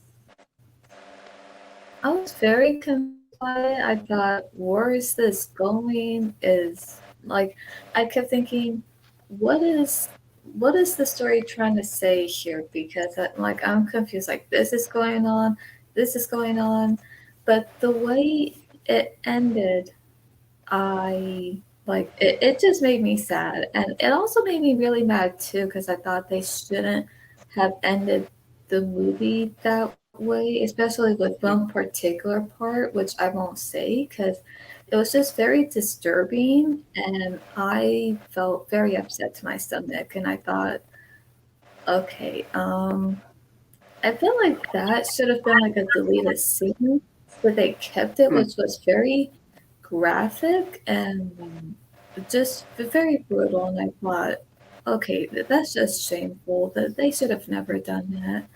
But for those who know that particular part of the ending, if you know what I mean, yeah, I just completely hated it. So even by the time the movie was over, I'm like, okay, I'm more confused. I do not like how this ended at all. And after that, I'm like, okay, I'm not gonna watch that again. It definitely is a confusing film, but awesome stuff there. Brittany, we have Mike here from Did You See That saying, I wonder if there's a movie you dislike very much, hate, that you can all agree on. Ooh, that's a good question. I wonder if there's It's a no movie good me picking one. I'll have to wait and see what you pick and see if I agree. No. I mean, Andy, can you think of one? There's what one about that you, comes Mike? to mind, and I think most of us might dislike it, and that's Last Jedi. Yeah? I've not actually seen it, so I can't say. Neither have I. The one I thought of was Irreversible. See, I actually like that film. I like it as Hey. well. I like it It's as bad as the context is. I do quite like the film. Oh, There's another one out the window. This is going to be Mm. difficult if it happens. I've got one. Jason X. Haven't seen Yes. I find that entertaining. Oh. Is, to be fair, but yeah, not great. Keith Lemon, the movie. That was dreadful. That's Not- shite, yeah. Not seen it. No, I haven't. Mortal Kombat Annihilation. See, I find that entertaining. That's fun. That's fun. That's True, fun. true. But bad. What about Die Hard 5? I've not yeah. watched I've not seen that. Oh, that's bad, yeah. I've avoided that one. So you can't even say, what about, well, no, because I quite enjoyed that Jurassic World Dominion. I quite enjoyed that. To be fair. Yeah. A lot of people Not hate seen that it. one. It's so bang average for me. For me, it was Fallen Kingdom. I couldn't stand. I thought that was so dull. The Lost World, Jurassic Park, the second Jurassic Park one. I actually quite like that film. I think It's so dull. I think we can all agree the first one's the only one worth watching. I think so. Yeah. It's the Yeah, best definitely. one without a shadow of a doubt, definitely. This is a really hard thing to find a film that It we is, all yeah. agree that we dislike. Because there's always either one of us who hasn't seen it or one of us who actually quite like it. And that's what makes it good, that we all like and dislike different things. What about Catwoman? Has anybody seen that? I've not seen it. Oh, what about None of them ever likely to be honest. To be honest, I took one for the team there. Don't watch it. Oh. All the President's Men. Yeah, I like that. film. That's pretty good. That's pretty good. Yeah. Oh, it's one of the most boring things I have ever seen in my life. It's just talking all the way through, nothing happens. It is quite a slow pace. I'm looking at my own stuff here to see if I can find some of this shit. I'll tell you one I will say, Elm Street 5. Yeah. I've not seen that one yet. Yeah, I'm not a fan of that one. Yeah, it's definitely the worst one. He's a boy. How embarrassing is that? By Trinity, the third one. I've not seen it. Yeah, it's not great. I just said Jaws Revenge, but I love it. Jaws 3. Jaws 3, yeah. Oh, kind of like that in 3D, actually. No pun intended. And as shit as it is, it's a really good comfort film. That movie is pulling teeth for me. No pun intended. Phase 4. Haven't seen it. Haven't seen it. For what for? Phase, P-H-A. Oh, right. Is that the one with the hand on the front cover of the Blu-ray? Yeah, it's all right. It's about the ants. I know that. It's it's dull. Yeah. I just had a Razorhead, but I'm totally outnumbered. Oh, there's no point because Pete likes it. What? That stupid thing that I got with Thingy Franco in Weather in the Beach. And he's like some sort of gangster. Yeah. Yeah, that's not good. What film's that? Spring Breakers. Spring Breakers. Oh, right, yeah. It is awful. What else is there? See, like something like Halloween Ends or Halloween Kills. A lot of people don't like them, but I know you like Halloween Ends, I do. don't you, Nige? Yeah. Yeah. I like it. I like it very much. I liked all three of them. Carry On Columbus. I haven't seen it. I haven't seen it. I knew that was coming. I haven't seen it. That's the thing. Carry On Emmanuel. Yeah, that's bad. That's bad. Yeah, it's not good. Yeah, not good. That's crap. Has anybody else seen it? No. Yeah. Oh. We're doing ever so well there. What was a film that we'd all see? The only thing I can think is something that we've all seen is a horror film, because that's one genre that we all like. So The Blair Witch Project. See, I like that. Yeah. Yeah, that's a The bit. Babadook. I like it. Oh, you little shit! You would just want to take a baseball bat to the fucking kid in that film. Oh, he is annoying. No. Oh, that is so bad, that film as well. Oh, he's a screaming little shite, isn't he? Ain't that an understatement? Had to mute the TV sometimes. Cool. Oh.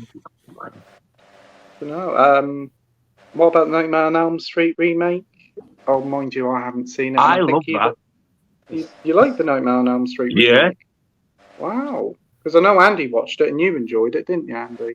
yeah. I didn't think it was. I didn't think it was as bad as people were making it out to be, but it wasn't great either. It was just like it was what it was. Yeah, fine. I think the answer to your question then, Mike, is no. No, because there's always going to be someone who. We're going to be here till midnight. Yeah, just naming films. Return of Living Dead Part 3 is really bad, to be fair. I haven't seen it. It's not great, I'll be honest. Yeah, a lot of people, that's their favourite one. I don't know why. No. It's not humorous like the first two at all. No. It's very slow. What about you, Brittany? Is there a bad film that you don't like? I think there's probably some I don't like them that I think of is because I remember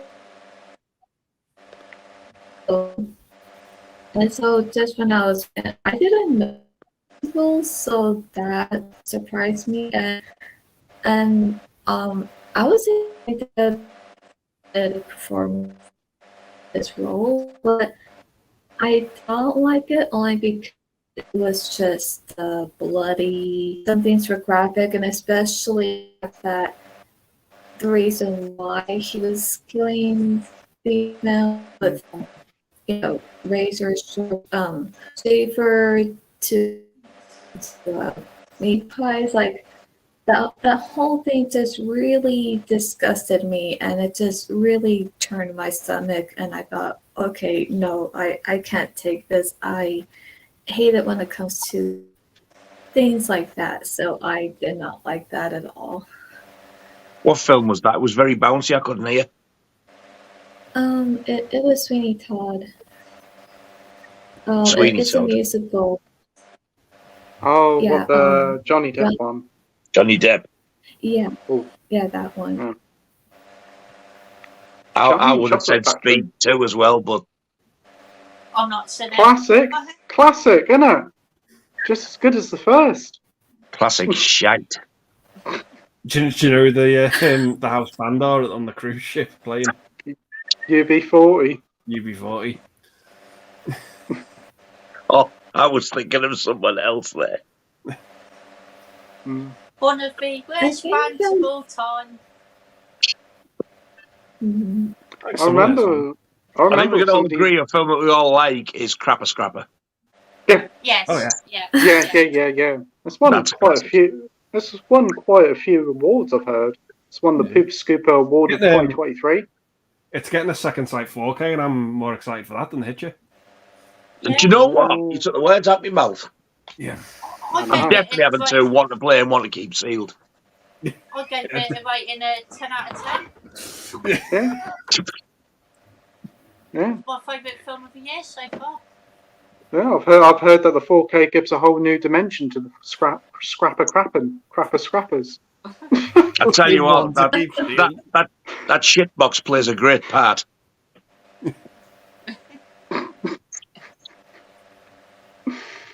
Yeah. I've heard there's a few cameos in it as well. I can well believe it. Yeah. a few classics I've heard. We've got James here, Jim Jam Movies and TV, saying hi, guys. Hey, mate. Hello, Thanks mate. for joining. Hey, James. Did anybody else get Gregory Girl? I know Nige did. Anybody else get it? Not I the 4K. pre-ordered it, but John got his Mondo. I saw his video. He got. I was like, how the hell's he got his? I haven't got mine. It turned up today. Yeah. See, you think about getting it, Scott? I've pre-ordered it, yeah, but it hasn't arrived yet, unfortunately, so I'm not too sure when it's going to turn up. Soon. And Andy, you got the Blu-ray or DVD? I've just got it on DVD.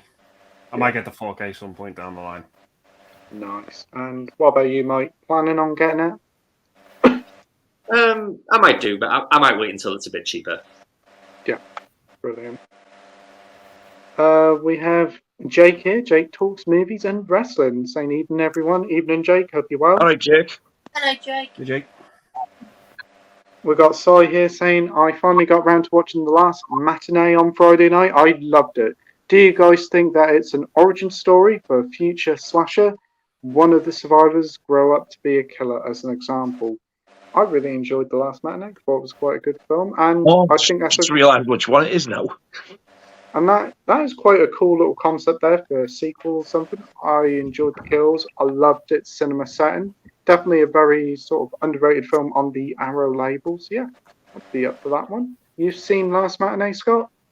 I have, yeah, but I really enjoyed it, to be fair. Thought it was one of the better modern slashers, and thank you to Nigel for recommending that film to me. Really appreciate that as well. I was going to say... That was another thing I'd set off. That and the Carry On films. Yeah, that was the one that you did talk about quite a bit, so big fan of it, and Nige? I absolutely love it, yeah. For me, though, I wouldn't want there to be a sequel. I like it as it is.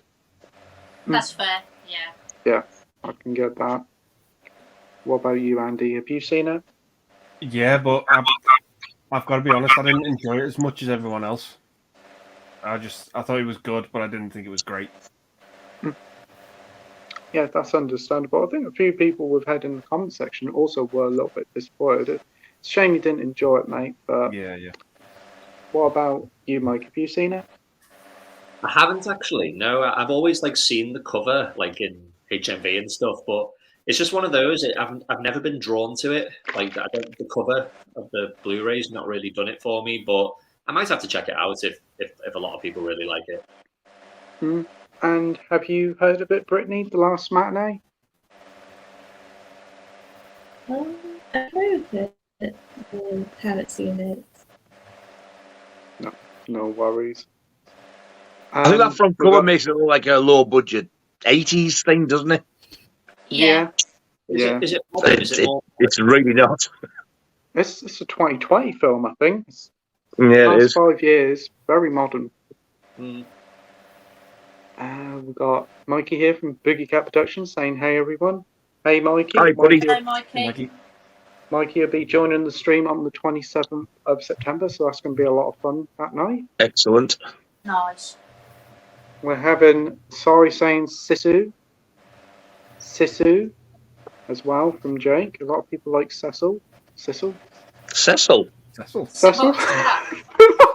What about a lot of people like Cecil? I don't. We have Del Boy here saying, "Hello, you sexy bellends and lady, of course. All the best for tonight." Hey, Del Boy, hope you're doing well, Hello, my Del friend. Boy. Hey, Del Boy. Thanks for Good joining. evening, you big handsome bastard. We've got Danny saying Dungeons and Dildos. Dragons, sorry.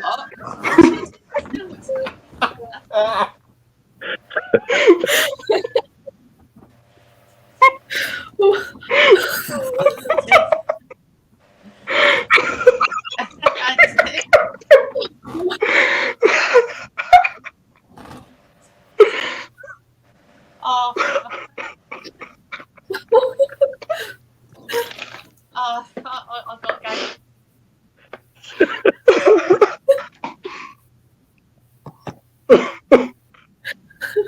That went well. Makes me wonder what the fucking hell you get up to on these weekends away, you know.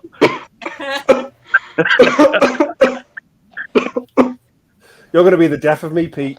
You fucking asshole.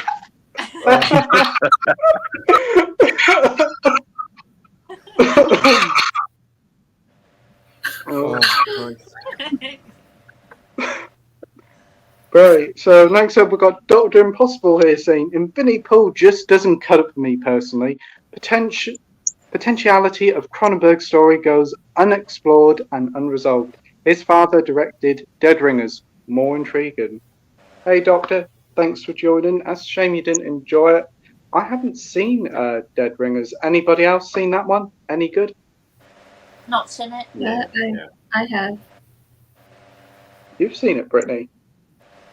Yeah, I actually saw it once long ago, and yeah, I thought it was quite interesting. And yeah, I'm thinking of rewatching it again because I think there was just some things I was probably a little confused with, and maybe some things I could have missed. So yeah, I'm thinking of rewatching it again. What about you, Andy? Yeah, it's been ages since I've seen it, but I remember really enjoying it. It's got Jeremy Irons in it. He plays twins in it. Oh, wow. It's a pretty good film. Oh, that's good to hear. And you've seen it, Mike? Yeah, I think it's really good. It's probably one of Cronenberg's most underrated films. It's got the ending is so disturbing. It's just, I don't know, it's pretty chilling. Yeah, the ending, but yeah, it's good. Well, when did it come out? Was it 90s? I think it was 88. 80s? Yeah, late 80s. Yeah. Really, 80s? Oh. Yeah, I think around there. Yeah. Let's check that one out. I'm intrigued. We have Del Boy giving us the time. 1 minute past 8, so thank you very much, Del Boy. Dr. Impossible says it turns out you can show genitalia exploding out of other genitalia all you want, but if it's in service of generic platitudes, it doesn't feel daring, and it doesn't even horrify. It's just dull, Josh.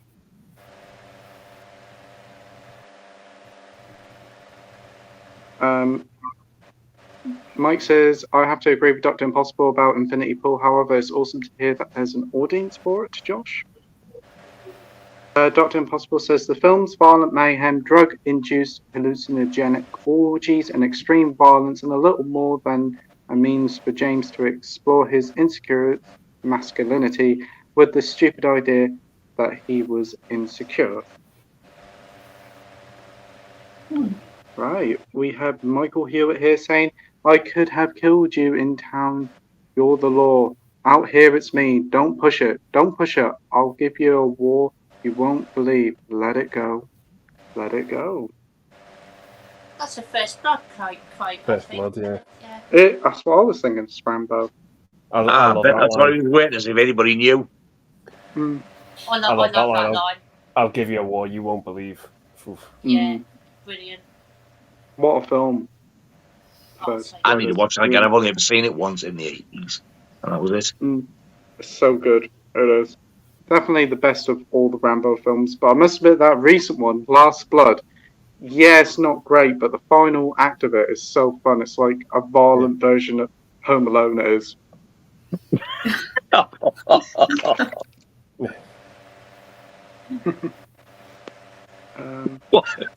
What an image I've got. Well, it's Stallone's Home Alone, and yeah, he really sets up some traps. A lot of fun that part is. Mike says, a movie you've seen recently where you think that's the best death I've seen in a movie for a long time. Oh. That's a good one. That's a good one. Well, I saw this film, about 5 or 6 years ago for the first time. No, hang on a minute. No.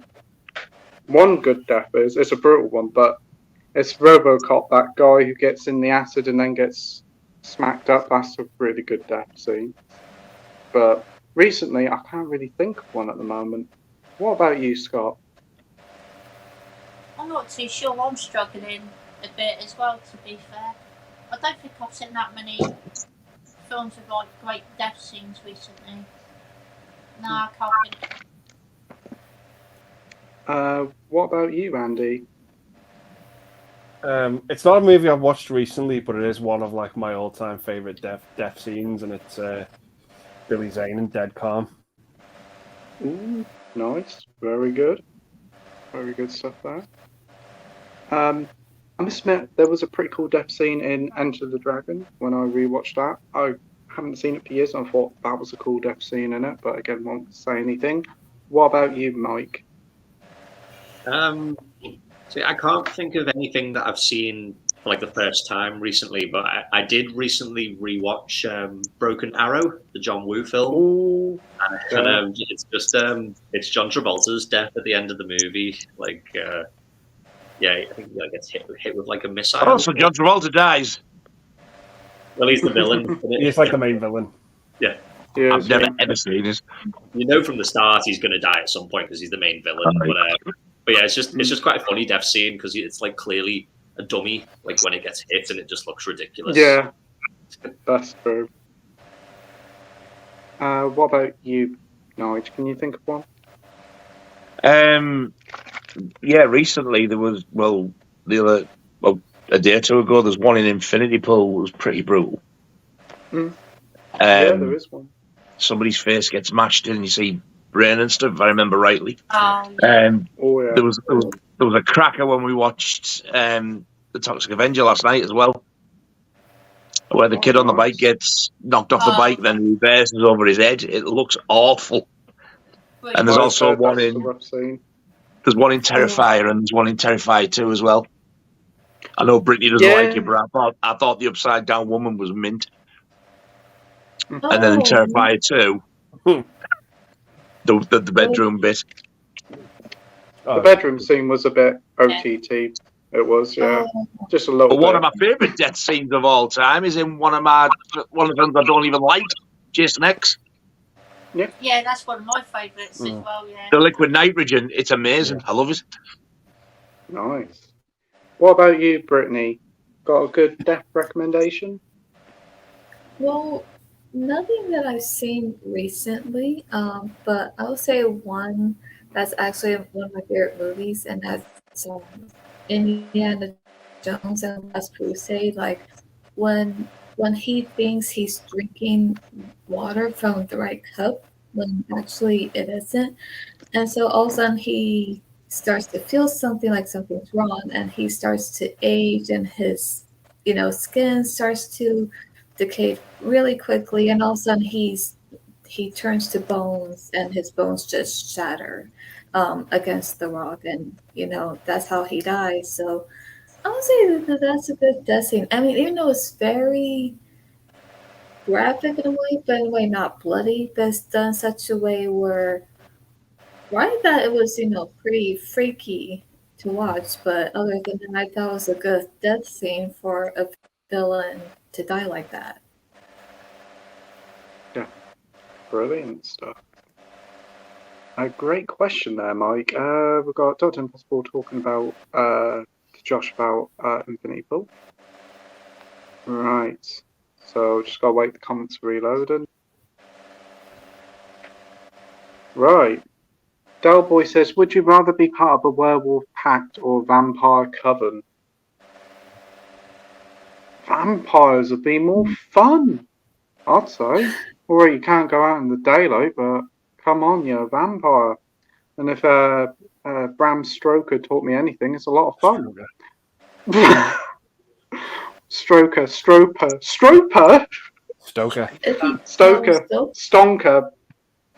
Bram Stonker. Bram Stonker.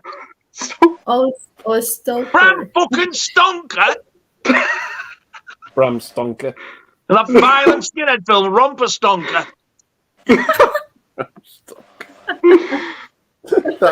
Bram Stonker.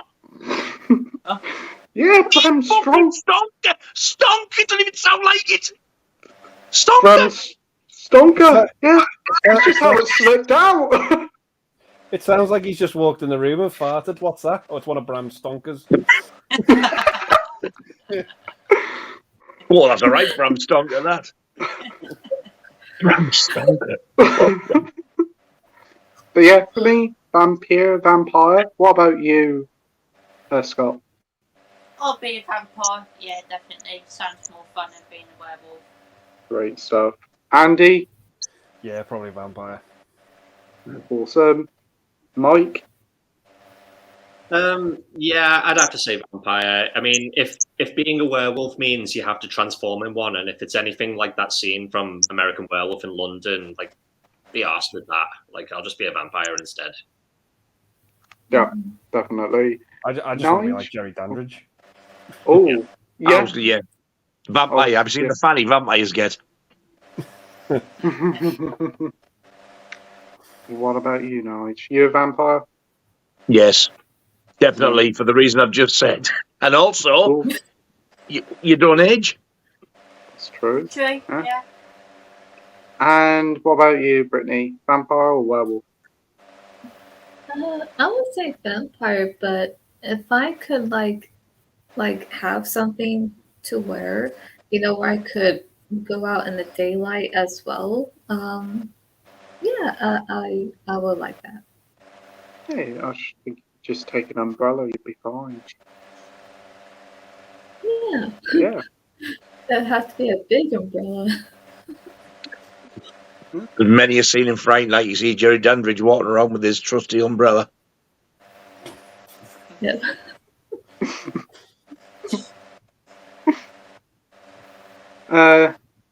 Delboy says, question, if a carry-on film was made this year based on a common topic going on in the world right now, what would be the subject and what would be the title? Ooh. It would be about us and it would be called Carry On Streaming. Yeah. Quite clever, that one, eh? Yeah. Yeah, I'll buy that for $1. What about you, Scott? I honestly really don't know. I can't think of anything off the top of my head. No worries. Or what about you, Andy? I was going to say exactly the same as Nige, but I'd call it Carry On Bellends. Yeah. Oh, that's a good one, actually. No, that could be about a modern porno studio.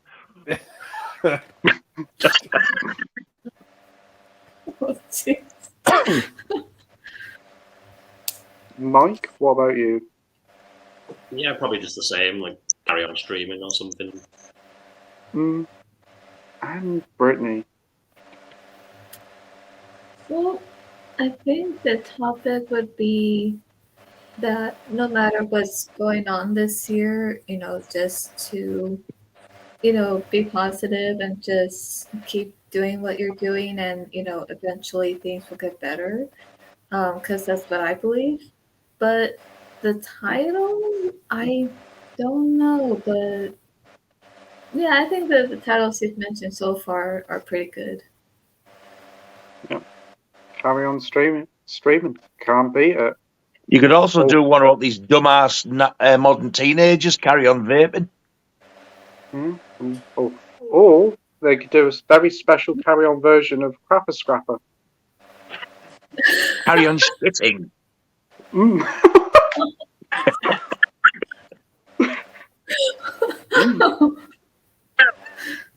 Carry on scrapping.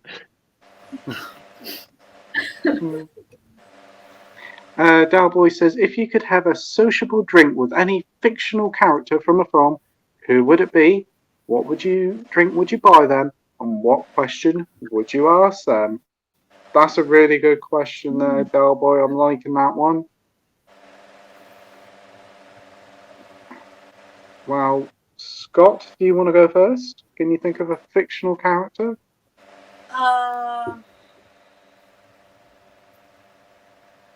Maybe Fresh Bueller. I'm not too sure why, but I think that'd be quite entertaining, to be fair. Yeah. What would you ask him what he's doing on his day off?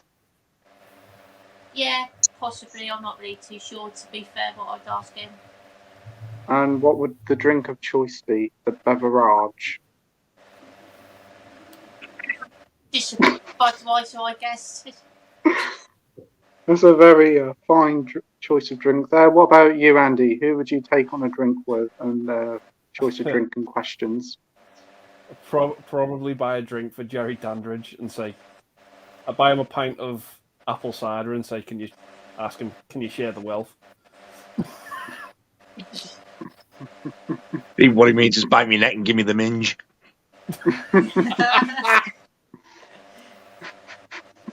Carry on, minge. Carry on, curtains. Oh dear. What about you, Mike? The first character that just kind of came to mind was Mrs. Doubtfire. But only I'd have to. I wouldn't want to know that it's not Mrs. Doubtfire, and I'd have to think she is actually a woman and all that, and that's how she is. And yeah, I don't know. I just think that'd be kind of funny. Cool. What about you, Nige? I would say Quint from Jaws. The drink I would get him would be apricot brandy, because that's what he wants the cases of when he gets back. 2 cases of apricot brandy. I'd get him one of them. And the question I would ask him is, what is your fucking problem with Matt Hooper? Yeah. I'll be back in a minute. Answer. Don't you reckon Matt Hooper is kind of annoying, though? Like, if I knew Matt Hooper in person, I'd think you are a bit annoying. He's a bit of a know-all, and he's like, I don't know. To me, it's just that's how Richard Dreyfuss is. Yeah. There's like a bit. But then again, in the book, they're all a bit arsehole. All the characters are not very nice. Yeah. Even Brody's a twat. Yeah. There's just a bit in the film that it always makes me laugh. You know, when like the canister of gas like gets loose, and he's like, "Damn it, Martin! Oh, damn it, Martin!" Yeah, I don't like that bit. Goes mad at him. Like, calm down. I know. And then he gets a bit bothered with Quint. Like, next time, ask me which thing to pull. Yeah. As he walks past Hooper and goes, "You fucking grass." Yeah. I just realised the other day that Richard Dreyfuss and the guy who plays the mayor, they've been in another film together. Okay. Which that's Stakeout, is it? No. It's Richard Dreyfuss has got a really small part in it, but it's The Graduate. Really? I've never seen that. Yeah. Oh wow. That's cool. Brittany, what fictional character would you ask for a drink with? That's a good question. I would say Ian Malcolm from Jurassic Park, and maybe have some, hot coffee and ask him about what he thinks, like what would he do if he was in a situation the park with dinosaurs, or just do something different with it. Really good question there. Great stuff. I was convinced Brittany. you were going to pick the Sam Neill character.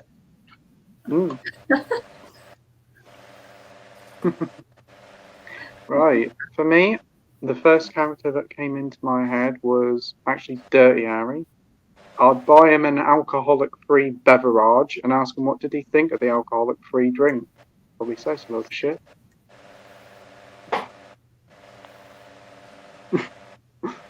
Oh, I don't know. Watch him drink. He goes, my question to you is, what do you think about that then, Harold? Yeah. Terrible question, isn't it? It is a bit on the shit side, I will admit, yes. Yeah, I can't think of anything. It's one to go straight down the crapper scrapper. Yeah, there's one of the deleted scenes. Dirty Harry, have you seen Crapper Scrapper? Oh, Right, Delboy says, what's your favourite quote from a favourite actor or actress line from the movie? So that's a good question. Again, me with quotes, not very good with them, so I might skip this one, but I'll go straight to Scott. What do you think? I might go with Sylvester Stallone and say one of the lines in Rocky 2 when he says, "Yo, Adrian, I did it!" Yeah, that one. Love that. Can we have another Adrian, please? Yo, Adrian, I did it! I didn't know Billy Idol played Rocky.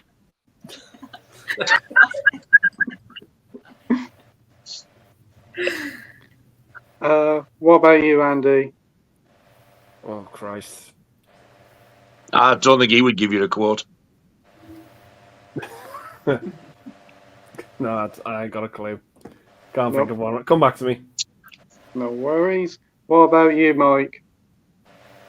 Yeah, I'm really struggling to think of one at the moment. I know there's like so many quotes, but I really can't think of one. Yep. Nige? Can't give you my favourite one because I don't know what it is because there's that many, but the one that pops straight into my head, which I absolutely love, and it's the way it's delivered, is Jack Nicholson in The Shining when he's going up the stairs. I told you I'm not going to hurt you. I'm just going to bash your brains in. That's a good one. That's a really good one, yeah. Brittany, what about you? Well, this is a good question because I feel like I have so many favorite quotes from movies, so it's hard to choose one. But if I had to choose one, I would say The Lion King, where with James Earl Jones as the voice of Mufasa, and he talks to Simba, as the ghost of Mufasa, and he tells him, remember who you are. And just the way he said it was just like, I don't know, it just has this feeling to it where it just moves you in a certain way in that moment. Yeah, that's a really good one there. I do agree that with The Lion King. Very good one there, Brittany. Can you think of one, Andy, or not?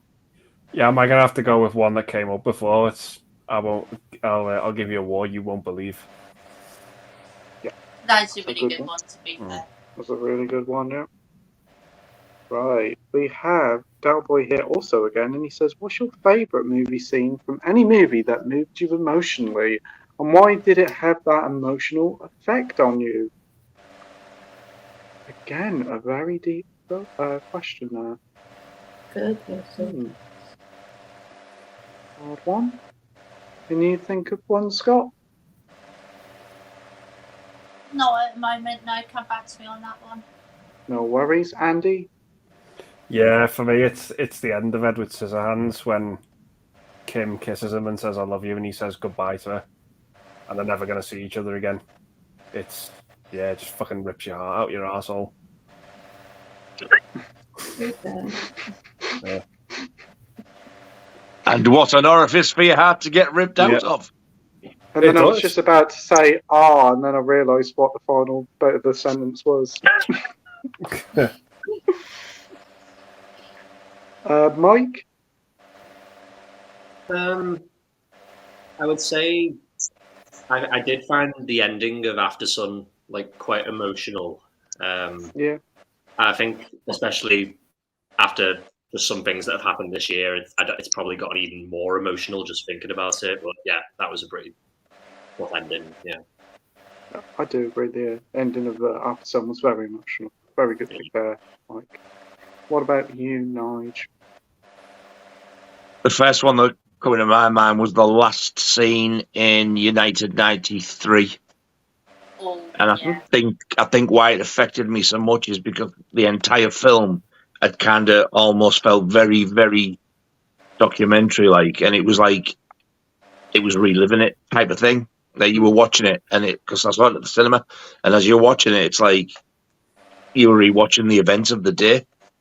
Yeah. And that last scene where you actually seen them attack on the plane, they attacked the hijackers.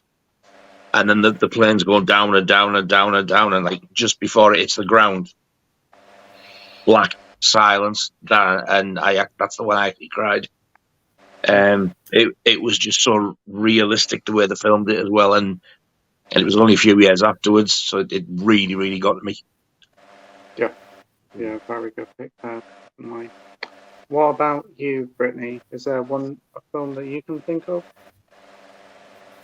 Well, this is another good question because there are many emotional scenes that have really got to me, and I would say one of them, of course, is Titanic. That's my favorite one, but it still gets to me. It still makes me cry every time. But I would say another one that also moves me emotionally would be The Fly, 1986, because I remember the first time I watched it, I didn't know how I was going to feel. I didn't know whether if I was going to be either screaming or just maybe feel physically sick with my stomach. I wasn't sure, but while watching it, even though I was feeling disgusted with the things that were going on and how he was physically changing, but most of all, I just felt very sad. And even towards the ending, like especially the line when he says to Veronica, saying that what was it? He said that he dreamt that he was a man and loved it, but the dream is over and the insect is awake. So that brought me to tears because it just showed how he away from himself, because now the fly is taking over. And towards the end, when he completely falls apart, literally, I like literally just broke down, and I'm just crying so hard. And by the time she kills him because he's dying, I cried even more. So that really got to me, and it still does, because it's just so sad. And I never thought, like, with that kind of movie and the way it would be done that way, I didn't know it was gonna make me feel with that, with so much emotion, but it did, because it was done so well. Yeah, very good. Scott, can you think of anything? Yeah, there is one that's popped into my head, to be fair. I think I'm going to go with the ending of Untamed Heart. That's really emotional seeing that. Yeah. Very nice pick there, The ending Scott. of what? Untamed Heart. Untamed Tart. No. Is this the Christian Slater one? Yeah, Untamed Heart. Untamed Tart? Untamed Heart. Unclaimed Tart. Unclaimed Tart? Unclaimed Tart. I've never even heard of it then. That's exactly. I honestly, that's what sounded like you were saying. It probably did sound like I was saying. Untamed Tart. Yeah. It's like a violent lady of the night. She's an untamed tart. Or pop tart. Very good. Very good pick there, Scott. We have Sinjin here saying Beetlejuice 2 has been put on hold because of the writers' strike. When will it end? Oh, what a shame. Yeah, a lot of the films will be. Warner Brothers seem to be the one that's suffering the most. I honestly don't know what to make of this Beetlejuice 2. I'm kind of glad that it's gone on hold as well. I'm not really feeling it. I know you're not that bothered, Nige, because you're not a fan of the first one, are you? Not at all. No. What about you, Scott? Are you looking forward to this Beetlejuice 2? I'm not too fussed either way, to be fair. I'll probably watch it, but I'm not overly excited for it. Yeah, no worries. Andy, what about you? Yeah, I'll watch it. I'll check it out. I love the first one. Yeah. Mike? Yeah, I mean, I love the first one. It's one of my all-time favorite movies, but I think I love it that much that I don't want it to be ruined by an inferior sequel, and I feel like it could be because I don't know. I just don't tend to really like these sequels to these types of movies that much. But I hope it's good, but I don't have high hopes for it. But I think I read as well that apparently they only had 1 day left of shooting. Really? And now the strikes happened, so I don't know. Like, surely they should be able to figure out how to get this 1 day's worth of filming done. But yeah, I don't know. Very odd. Very odd. Knocking on 40 years to do a sequel. And I thought Psycho was bad with like 22, 23 years. Would even the prospect of Jenna Ortega in it tempt you to watch it, Nige? No. Wow. And what about you, Brittany? Looking forward to Beetlejuice 2? Yeah, I'm looking forward to it. I do like the first one. It's really good. I don't know how the second one will be, but by the time that it does get out, I will definitely go and see it. And I think it all depends on how I'll see it, whether if I like it or if I think that they could have done maybe better. So I think it depends, about how. Yeah, awesome. We have Del Boy here saying you are new hero called the Belen Chopper. Okay. Which actor's Belen would you chop off first, and why does he deserve the title Belen Champion?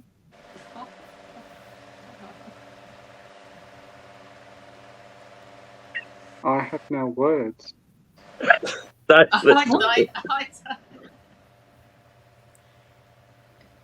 Can we chop off James Corden's Belen then? Yeah, definitely. That's the only one I can think don't think you need a why for that. But I'm right there with you. Scott, which Belen would you chop off?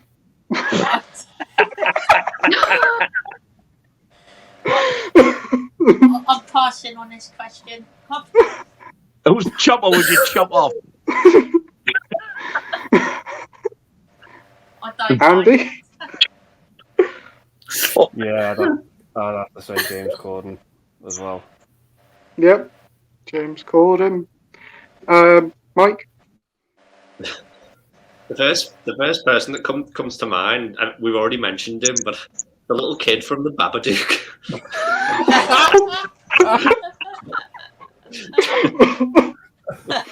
That's a bit fucking evil.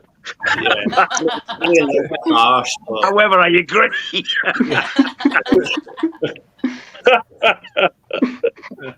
Now scream, you fucker. There's something to scream for. Oh, man. Well, that is a brilliant choice there, Mike. Wow. I would have said it was a good question, but I don't quite know what I make of it. So, is there one that you'd chop off, Nige? James Corden, without any shadow of a doubt. Probably Yep. followed by Mickey Rourke. Oh, wow. Yeah, Mr. Lasagna Face, yeah. So then his disfigured penis would match his disfigured face. And his shit disfigured acting. And what about you, Brittany? What a question. What the hell end would you chop off, Brittany? Well, I haven't seen it, so I'm not sure who exactly I would chop off. Well, not that I would do it, personally, but the decision itself, it's hard to explain. Which actor don't you like? Is there an actor you don't like, Brittany? Oh my. That is a good question. Bear in mind, whoever you pick is getting everything chopped off. His bits. Not that I can think of at the moment. She's not that violent. I think that the chop off part might be the Queen of Hearts job. That was such a very refined and polite reply. Yeah. Okay. Great question there, Boy. Was it? Yeah, it's a one-off question. You don't get many of them. Is that all right? Yeah. I miss these sort of questions. Which actor's knob do you want to chop off? This is the case for the Bell End Chopper. The kid from the Babadook. I know. Imagine the back of that car. Right.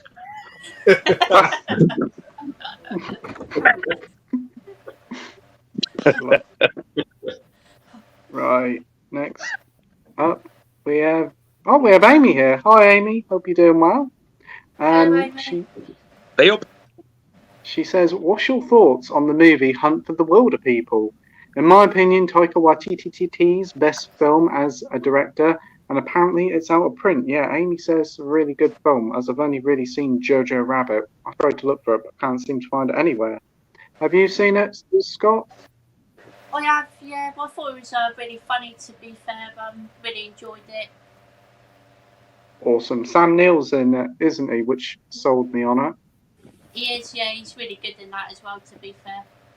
Great stuff. Andy, what about you? Oh, I love the movie.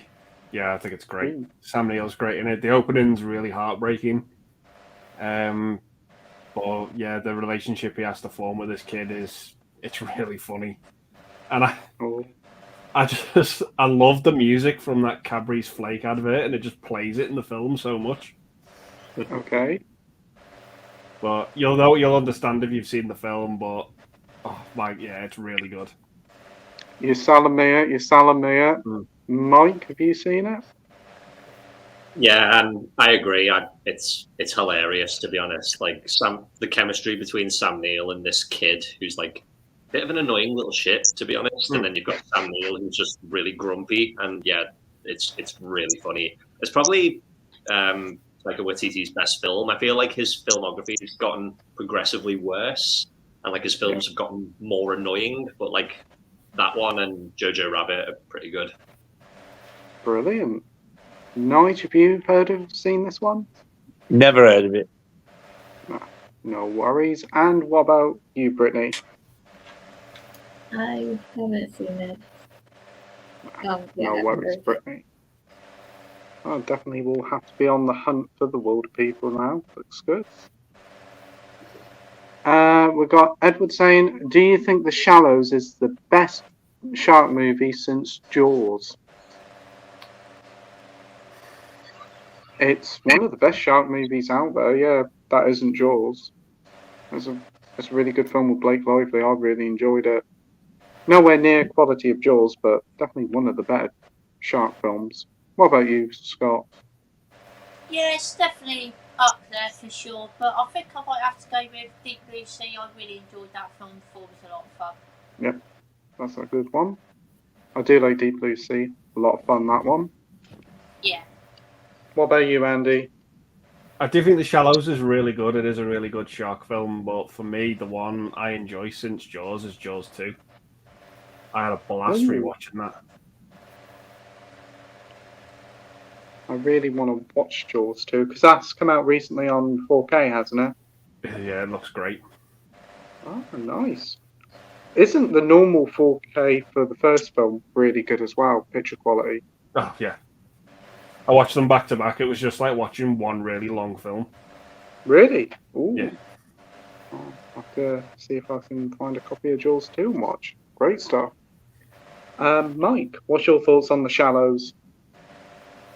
Honestly, I think it's really overhyped. Don't really get the fuss with it. I'd rather watch Jaws the Revenge, to be honest. But Scott mentioned Deep Blue Sea, and I think that movie is brilliant. That terrified me the first time I saw it. I think I was like 10 years old, and yeah, it wasn't terrifying. Great stuff. And what about the Jaws man himself? What about you, Nige? Exactly the same as Andy. Jaws 2 is my next one. But The Shallows is pretty damn good. It's up there as well. But Deep Blue Sea as well. Love Deep Blue Sea. Awesome. And what about you, Brittany? Well, although I've heard of The Shallows, I haven't seen it, and I'm actually afraid to watch it because I feel like if I were to watch it for the first time, I feel like I would have to be probably further away from the TV, and because I just don't like it when the sharks opens its mouth, because that's where I find the most terrifying. So I might have to like maybe cover my eyes and take a little peek. Maybe to watch it that way. I pay. He's cut himself off in his prime. Uh-oh. Someone hasn't cut off his bell end, have they?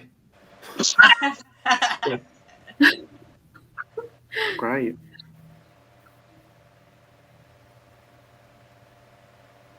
Oh, You're back. okay, You're we're back. back. Is it going to load? I'm You back. back on? Hey, everybody. How you doing? What happened there? Everybody You went disappeared. Everybody's muted now. Oh, Hello? I can't hear Hello? none of you. we can hear you. Can hear Hello? you. We Hello? can Hello? hear No. you. No. Can't hear you. We can't hear? Can't hear none of you. Oh no. Scott, can I hear you now? Go off Hello? and come back. Go off and come back. He's going, bye. Right then, what should we talk about, everyone? I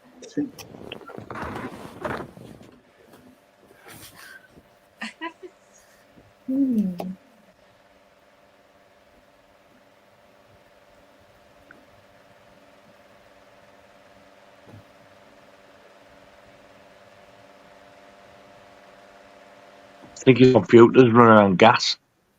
You can hear me? Yeah. Hello? Ay, ay, ay, ay, ay. I can hear that. Hey, you what? Hello? I Hello? Hello? No. Oh, I can hear you now. Oh, Yeah. praise the Lord. Absolutely. Oh dear. That was a bit scary. Absolutely. Oh, I didn't wow. know the Lord come from Manchester. Absolutely.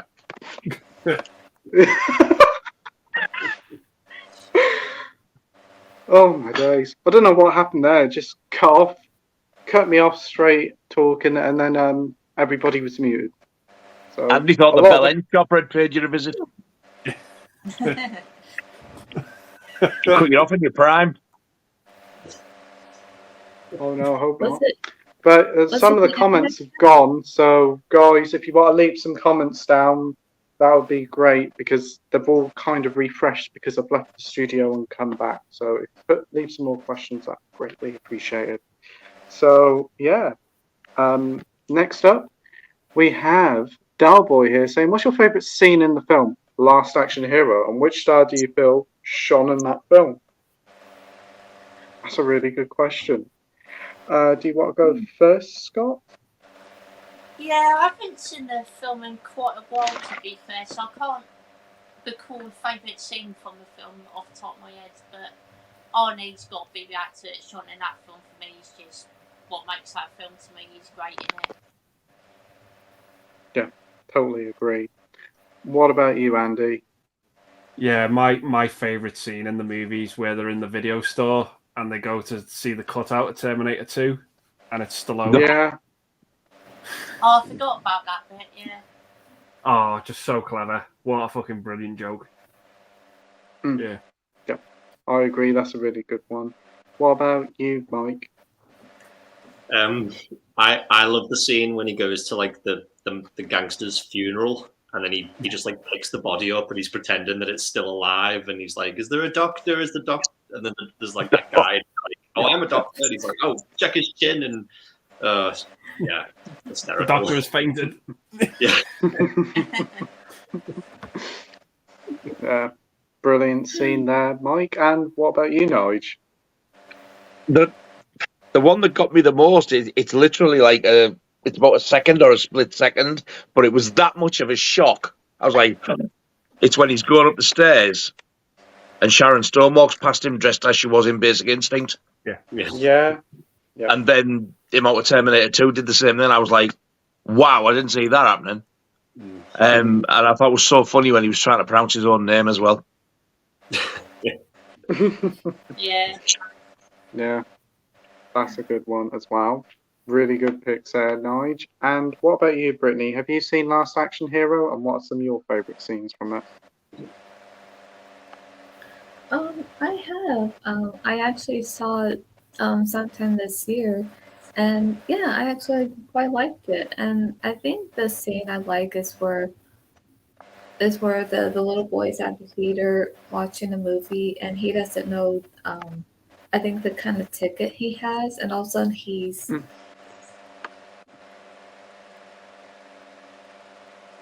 Froze. Like, she's froze as well.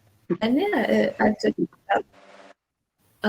great because that's how my dreams were it's like I'm somehow like I'm teleported into the movie in the dream and I'm interacting with the characters, so it's like that. So I'm like, wow, like, that's amazing. Awesome, very good stuff.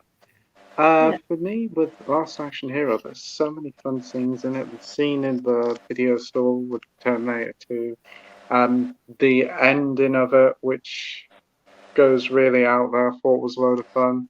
The whole, like, the boy going into the screen itself, into the movie itself, was a great moment, and obviously the many different cameos. The opening of the film's a lot of fun as well, with Tina Turner in it. Toner? Yeah. A lot of fun. Isn't there like the chief in there who yells a lot from other films? He pops up in it as well. Tina Turner. I know her brother Jimmy.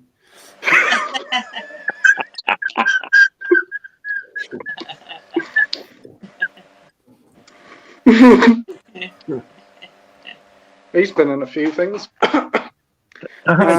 It's got some really like dark moments in it as well. Yeah, it does. Like the bit where the kid gets bagelled is like, wow, that comes out of That's nowhere. nasty, that, like. Yeah. And then the bit where Charles Dance like fucking murders that mechanic.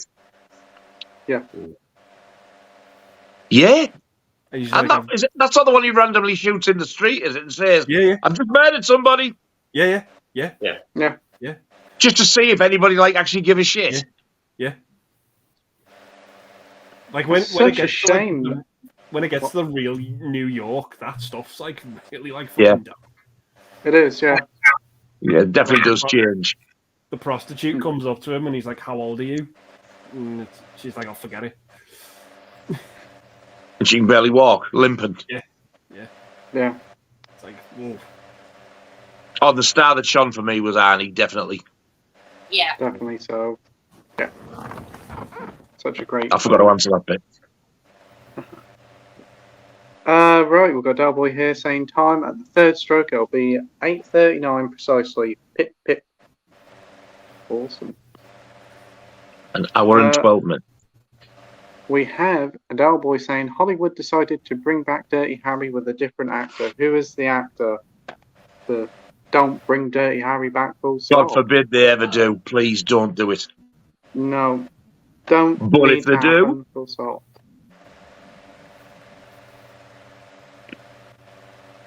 Who would you think, Nige?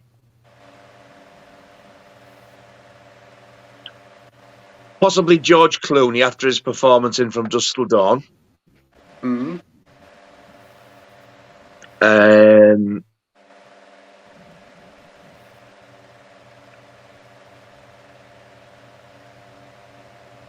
There's somebody else I was thinking.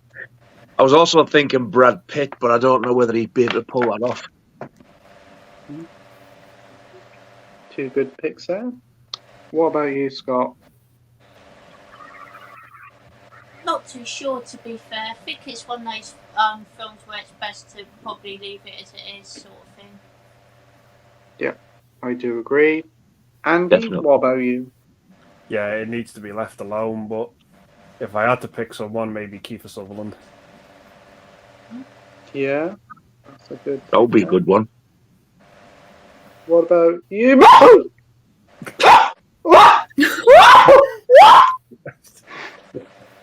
Fucking hell, give him a treat, he might stop barking.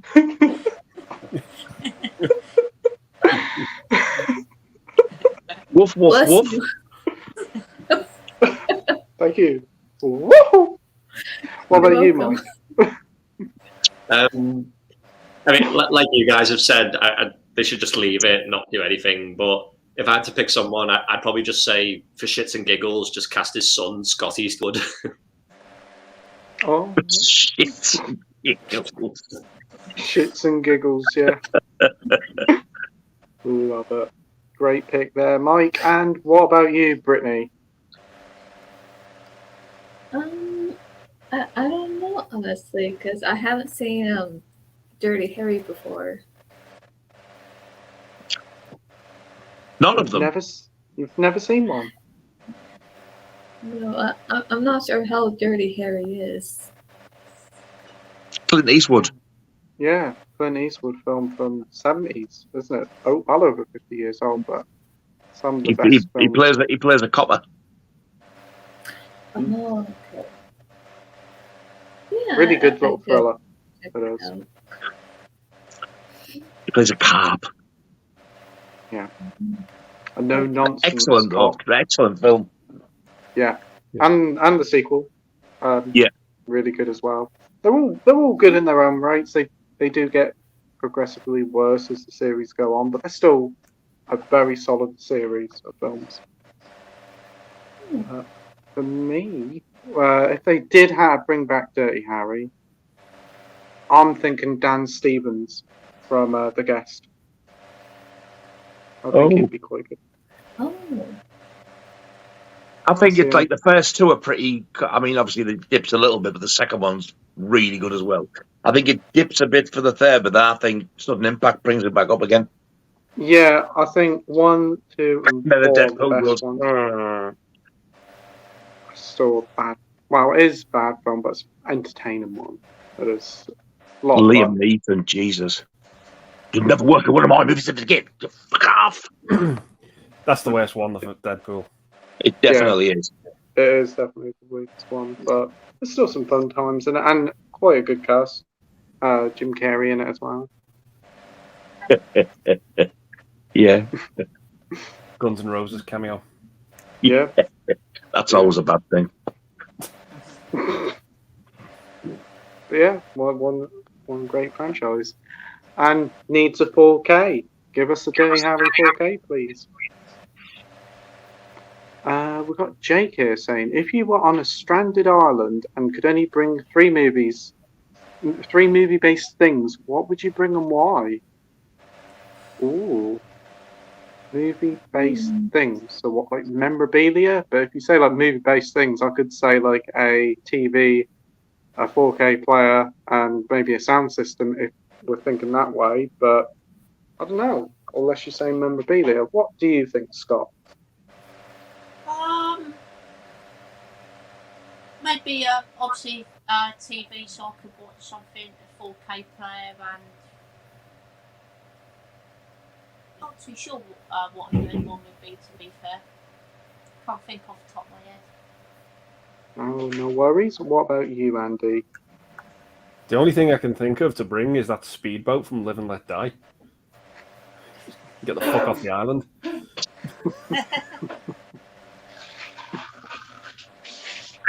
Great pick. What about you, Mike? Yeah, I don't know. Probably TV, Blu-ray player, and just one of my bookcases that has Blu-rays on it, so that I've got some to watch. Yep, sounds good to me. What about you, Nige? Telly, player, and my entire collection.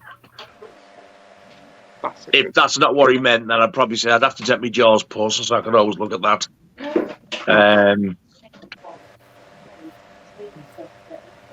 Yeah. Maybe there's a couple of records and a couple of films just to look at, even though I could never watch them again, just to remind me. Oh, really? Ah. What about you, Brittany? I would definitely bring my TV, the DVD player, and my movie collection. That sounds like a really good idea as well, Brittany, and a great question from you, Jake. Really good stuff. Right, we have Delboy here saying, you have the ability to convert a very visual old film from the 50s, 60s, or 70s to IMAX standard. What film do you choose? Well, I can't pick Jaws because that's been done. I was thinking, yeah, that's been done. Oh, I don't know. IMAX. Old films. I suppose you could say like one like the old war films, like Bridge Over the River Kiwi. That'd be quite good. Bridge Over the River Kiwi. What? You said Bridge Over the River Kiwi, Pete. Bridge Over the River Kwai, you know? Yes, it is. Correct. Yeah. So what do you fucking say Kiwi for? I thought I said Kiwi.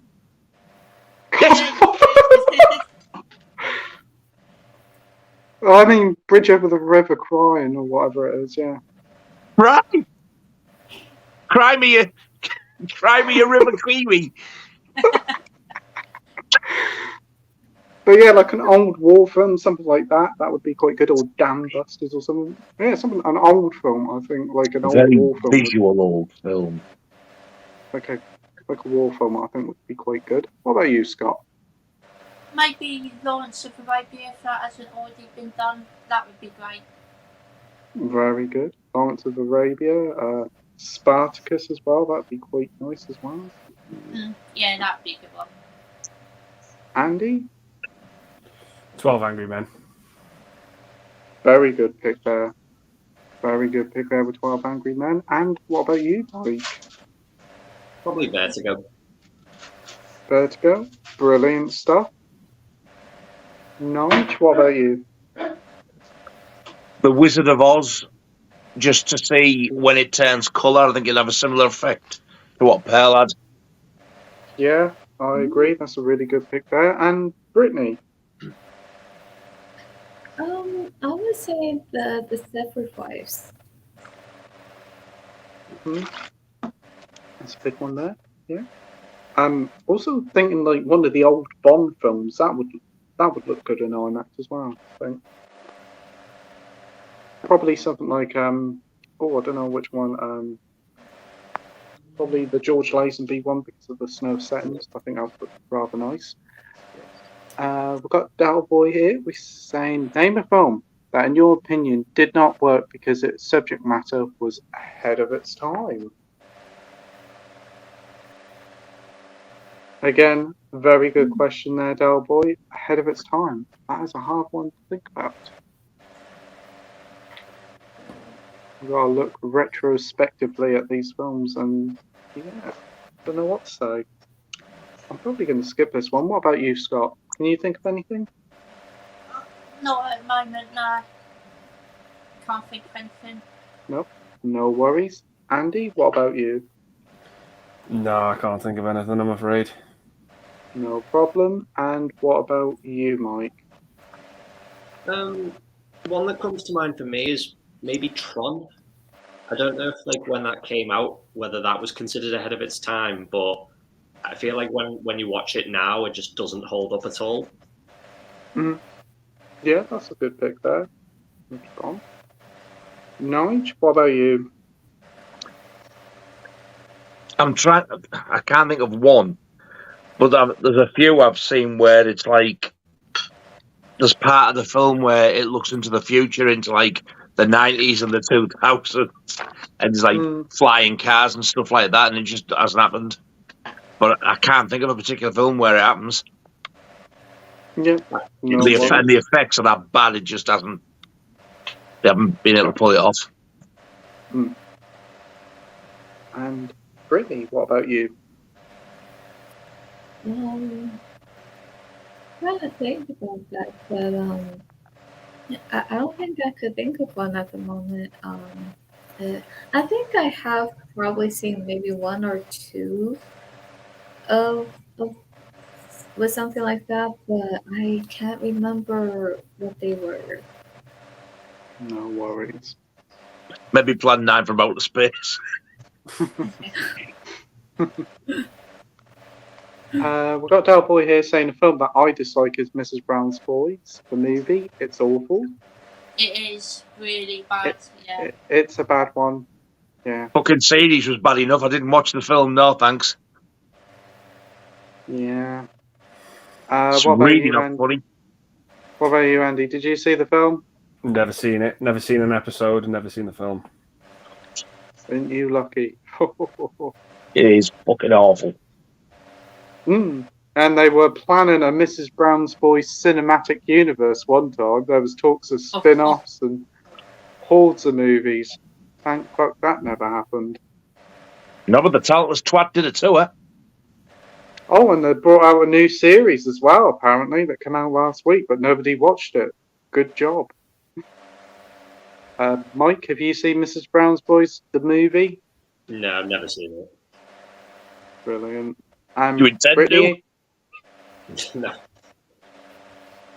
Brittany, have you ever had the misfortune of watching Mrs. Brown's Boys? I have seen the show, like some episodes here and there, but I haven't seen the movie.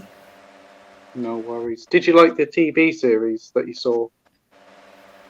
I did. I actually thought there were some things that were funny. Please point them out to me, because I must have missed them.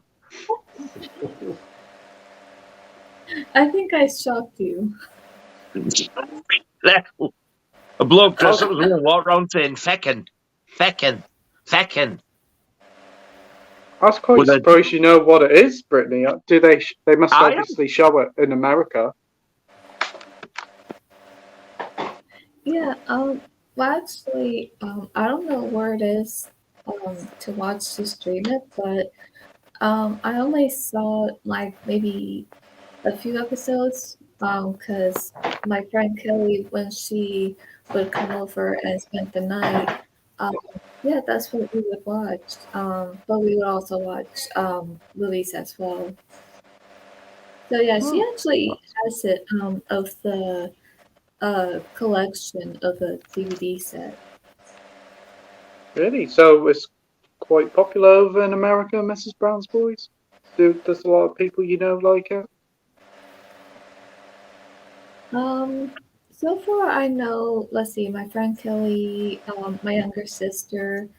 Um, so far, those the only people I know that like the show. But other than that, I don't know anyone else who likes it.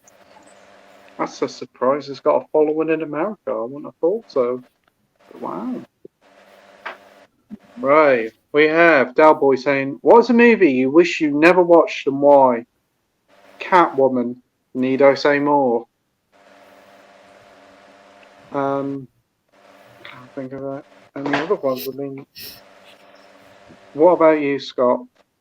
I'm gonna go with Nine Lives. Probably the worst film I've ever seen. Was that Kevin Spacey and the Pussy? Yeah, it is. Yeah, I Yeah. really did What? enjoy that film. He plays a pussy cat, Nige. Oh my god. Yeah. Yeah. I think it What came is- out. What is this It came- fucking world coming to? I know. Yeah. I think it came out around about the same time as Baby Driver, didn't it? Nine Lives. Odd It film. did, yeah. The year before, yeah. Yeah. Dear, oh dear. What about you, Andy? I don't know. I can't really think of one. I got another one. Son of the Mask. That was awful. What an insult to the original. What terrible effects. I quite like that film, as bad as it is. It's not good, but it's not the worst thing I've ever seen. Isn't Alan Cummins in it as well? What? Alan Cummins as well is in it, I think. Yeah. I thought he was. I know his brother's short.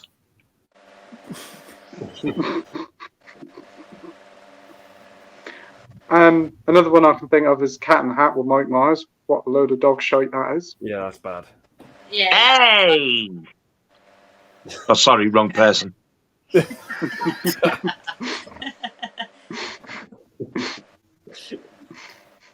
What about you, Mike? Probably a couple of the ones from Arrow, like Satan's Blade and The Chill Factor. Oh, I remember you weren't a fan of them two. No. No, I still haven't seen them. Nige, what about you? Men. Yeah. Why watch it? Surely there's been worse films than Men that you've watched? Tell me. Star Wars or any sci-fi I've never seen Star Wars. Alien? Alien was more dull and boring and uninteresting. But that's I can't even put into words what I think of it. Great choice there. I knew the ending definitely get you flummoxed, shall I say. It did me. It made no sense. It's probably very closely followed by Eraserhead, what I remember of it. Yeah. They're both just so bad. No worries, and great picks there, Nige. What about you, Brittany? What was a film you wish you never watched? Well, that's a good question because I feel like there's probably a few that I've seen where I was I never watched it. Now, one of them I was saying, which I have mentioned before, and that's the Human Centipede. Now, of course, I don't recommend that at all. But for those who have seen it, it's just horrible. I just wish it was never made. And if you ever see why, you would know. But I don't recommend it. So please do not, because I wish I could unsee what I saw, and it's like, oh, that was just horrible. And I think one of them would be probably Terrifier, only because there were some scenes, especially those scenes that was just so graphic that I've never seen before in a horror movie, and there's some things I wish I could unsee from that, and I'm like, oh no, this is gonna be stuck in my mind because now I can't see it. Yeah. Very good picks with both those two there. Human Centipede and Terrifier, Brittany. There's another one that I can think of, and again, I'm kind of in two minds about it because I'm kind of glad I did watch it because it is a part of history, and that's Cannibal Holocaust. Cannibal Holocaust. I knew you were going to say that. I mean, for as much as it is bad and gruesome, and the stuff that happened on screen and off screen isn't nice at all, and it does make me wish I never watched it. It's still quite an important part of cinema, and it's rather interesting. It is, like, underneath it all, there's kind of quite a good film there. Would you watch the animal cruelty-free version? Yeah, probably would. Yeah, probably. There is no animal cruelty in it at all. Is there? There's no more. None. Oh. You can watch it with every animal scene taken out. Yeah, probably. It's on the Grindhouse Blu-ray, and it's a lot easier to watch. A lot easier. I probably won't watch it for a very long time, but yeah, definitely if I watched it again, it would be there. But I'm glad that I've seen it, so I've seen it. So you can say you have, yeah. Yeah. But if you're definitely a bit squeamish, definitely don't watch it. Yeah, definitely. We've got Sorry here saying The Exorcist 2 is bad. I haven't seen that one. Yes. I've heard it's really bad. It's got a good cast, though, you guys have said. The cast is good in it. I'd like to see that on one of your homeworky ones to watch as well. What ones for me to watch over the week or something? Homework movies? Yes. Oh, wow. Well, I'd love to know your opinion on it. I'm intrigued now. Well, maybe next week. Is it available on Blu-ray or DVD from the UK or not? Yeah. You probably get it on DVD. Yeah. Okay. I'll have to see if I can find a copy. I'm intrigued to give it a go now. Scott, have you seen Exorcist 2? I haven't, no, but I've heard that it's absolute shite. What about you, Randy? You've seen it, haven't you? I have seen it, and it is absolute shite. Sounds like my sort of film, man. Oh, you have no idea. I've seen it twice, actually. Really? Yeah. Oh, I think I've seen it 3 times. Yeah. What is wrong with me? And Mike, have you seen it? Yeah, I actually prefer it to the first one. He's fucking taking the piss. Yeah, I am. Yeah. You did keep your face straight really well there. You did. Yeah, you did. Fair play to you, sir. Round of applause. She preferred the first one. And that's how bad it is. I knew he was fucking lying his ass off. Yeah. I was just about to say, oh, really? And then I thought... Really? And what about you, Brittany? Have you seen Exercise? Exorcist first? Exercise 2! The mountain bike! Exercise 2! I've heard of it, although I haven't seen it. But I did saw the first one just once, and I'm not sure if I'll watch the first one again because it really freaked me out. Yeah, I get that. Great film, though, the first one. The second one's about as scary as a ladybird. A ladybird? Oh, really? A ladybug, then. Oh, okay. It's about as terrifying as a ladybug. It's shit. So this is about it's as not terrifying scary as a puppy. Yeah. Wow. I mean, I want to see it more now. What is it? Has it got a subtitle, like a full title, or is it just called Exorcist 2? Exorcist 2, The Heretic. The Heretic, yeah. Oh, wow. I'll have to keep an eye out for that one, then. Wow. Scrapper's far scarier.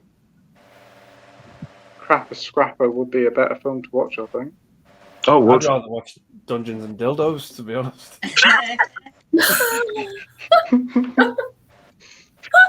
Just put them on a double bill. Dungeons and Dildos and the Crapper Scrapper. Oh, that's a good night in.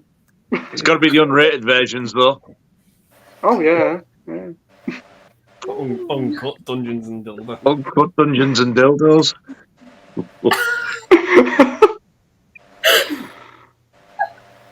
Yeah. Oh no, fuck that. We're going off to watch Exorcist 2.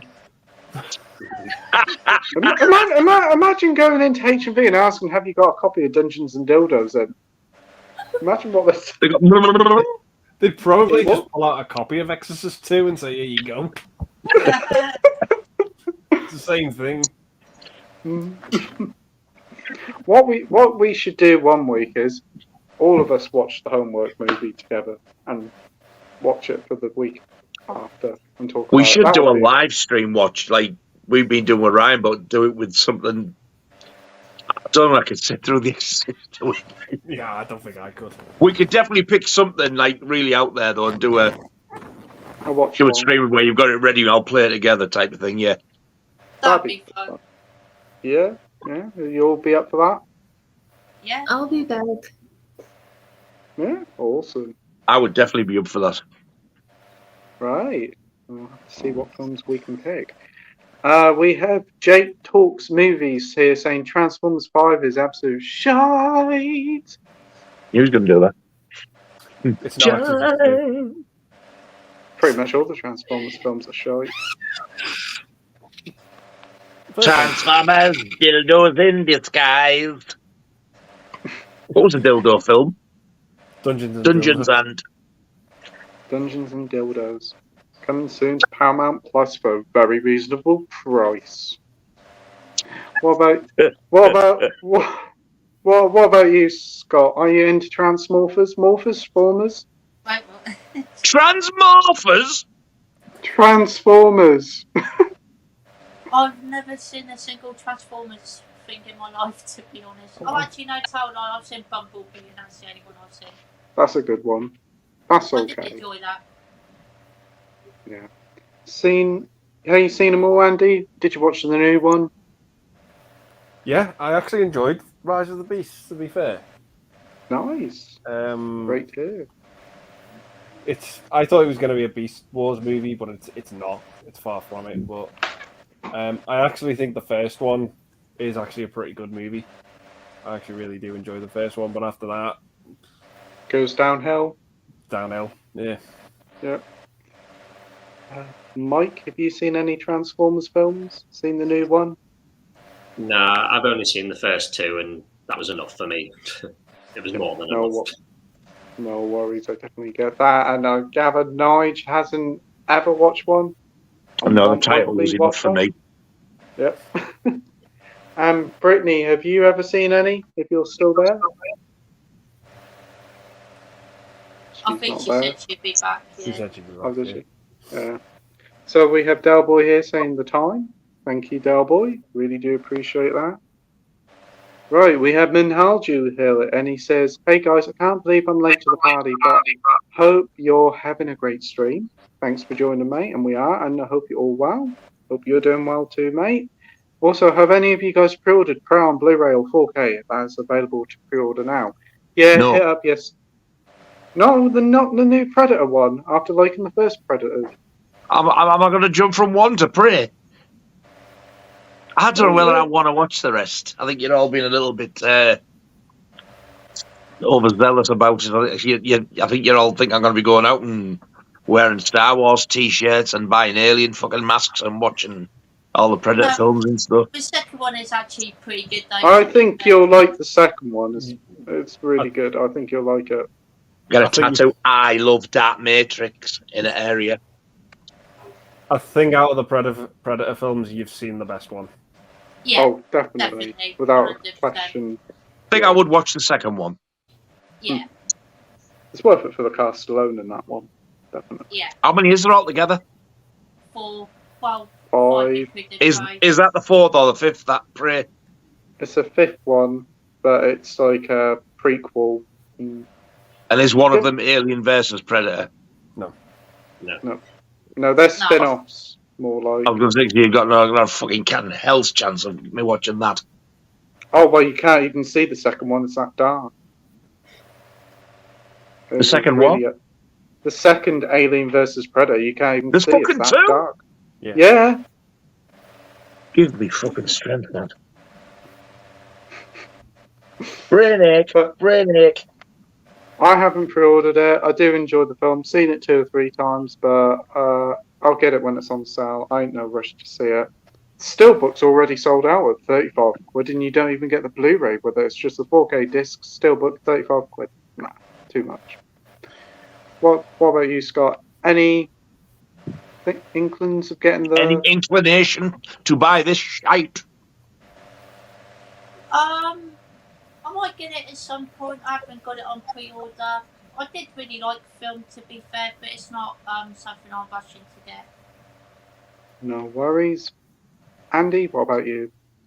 Nah, I've already got it on Blu-ray, so that'll do me. Yeah, absolutely. Mike? I mean, I liked the film. It was pretty good, but I'm not in a rush to get it, but I'll get it at some point. Yeah, I think it coming out as a full price release is a bit too expensive, considering it's been out for quite a while. If it was a budget release, then probably I'd get it day one. Dalboy says your next project is to cast Gandhi the musical. Who's the singer? Wow.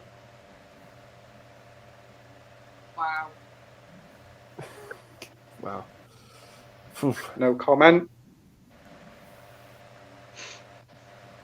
I'm going to say the lead singer of Wright said Fred.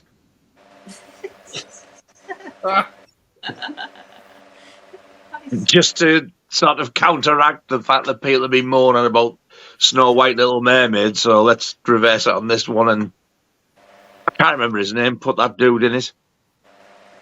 I'm too sexy for my flip-flops. Too sexy for me toga. No way, I'm disco dancing.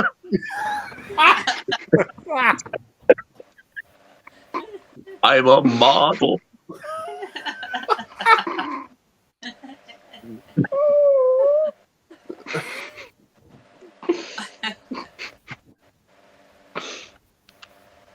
Okay, what about you, Scott? I really don't know, to be honest. I can't think of anyone for this one. Is it Richard Fairbrass? Yeah, could be. Yeah. Might be, yeah. I'm too sexy for my bellend. What about you, Andy? Johnny Rotten. I'm going to go with Sid Vicious. Yeah. He's fucking dead! Oh, yeah. Well, I don't know, they might work miracles. What about you, Mike? I think you, Scott. I think you'd be a good casting. Yeah, you got a great singing voice. Yeah. I'm too sexy for my flip-flops.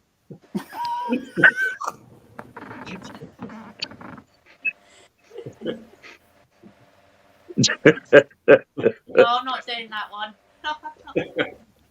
Of the message in a bottle. What about a bit of Billy Idol? Oh, here we go. Nice. Oh yeah!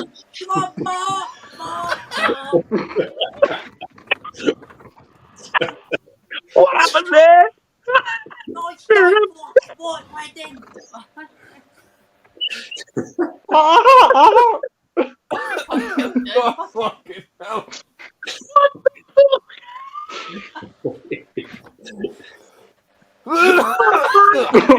You need to go on Britain's Got Talent. You're fucking wasted on here, man. You look like you're nudging someone. Like, Yeah. Rebel, yeah. You keep going like that. Oh, man. Oh, dear me. I think I know what I need. That was quite amazing, Scott. I think I know what I need for my ringtone now.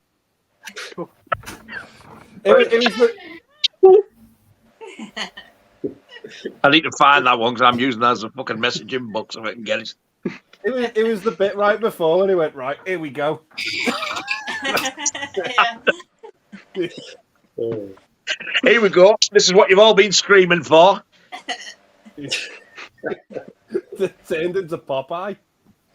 That's what I was thinking. We represent. Right, 2 hours and 43, I would have said, or 2 hours 2:42 when he did that. 2:43. Yeah. 240 odd, yeah. Oh, fucking Well, strong to the that's finish. brilliant. I eat me spinach. Hello. Hello, Brittany. Yes, I eat me Hello, spinach. Brittany. I'm Gandalf, the sailor man. Oh. You've joined us I'm in a back. really important question, Brittany. Who would you cast as Gandhi in Gandhi the Musical? Oh, that is a good Yes, your question. silence says it all.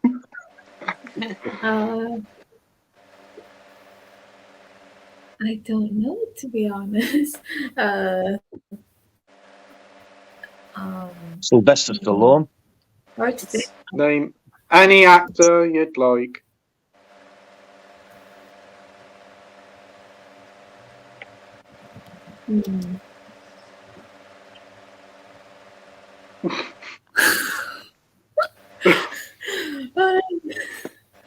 I feel like Barbados.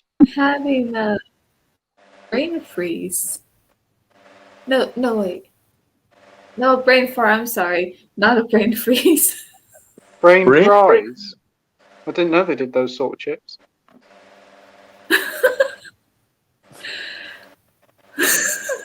Yeah, brain freeze is when, when you eat something really cold and then, like it hits the sensitive part of your tooth and, your head hurts.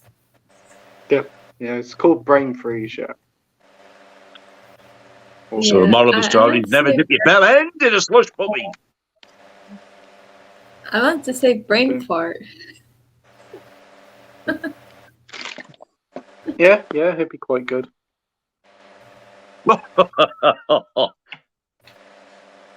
Ooh, no. I don't need to ask her why he hasn't come back on, to see now. Yeah. We've got Mikey here saying, looking forward to Keith showing us the bust he gets with his future copy of Crapper Scrapper. He can order me one and all. I made you. Imagine I've got this 4K with Crapper Scrapper. It truly is remarkable. Big shit stained toilet.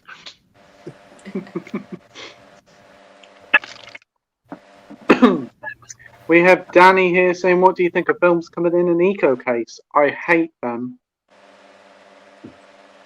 Same as you, Danny. Yeah. Not a fan of Nige. Replace them as soon as you Not get at them. all. I don't, but I'd like to. Yep. No worries. What about you, Scott? Eco cases, yay or nay? Nay, I think they're a bit shit, to be honest. Yep. What about you, Andy? Yeah, the crap. Yep. Don't like them at all. And Mike, what about you? No, I don't like them either. Apparently, they've started putting them in the HMV Cine editions. They've started putting them in them. Yeah, the new Jackie Chan ones that are 25 quid each. They're in eco cases. I see that. Yeah. And it's really crappy. Yeah. And more damaged artwork than enough with them. Wait a minute, we have Brittany joining back. And here she is. Yeah, the eco cases are a waste of time. Damage the artwork, damage the disc. I know they want to stop having extra plastic. Just make the cases smaller. Don't have holes in them because it just leads to more damage. And a lot of people just throw them away and replace them. So it ends up going to the landfill again anyway if people throw them away and replace them.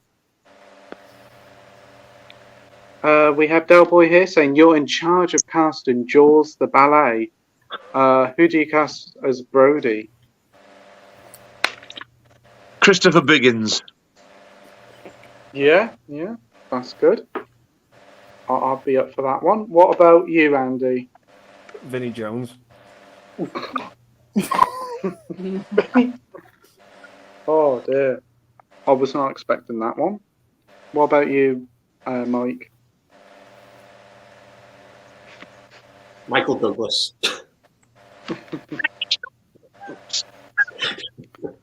Michael Douglas, good pick there. Scott? Jason Statham. I don't know. They look nice in a tutu. Good stuff. What about you, Brittany?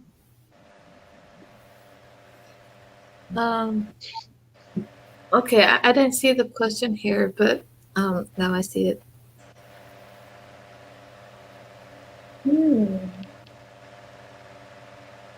Okay, that's a good question. Who would it be? Good question. I'd say Mickey Rourke.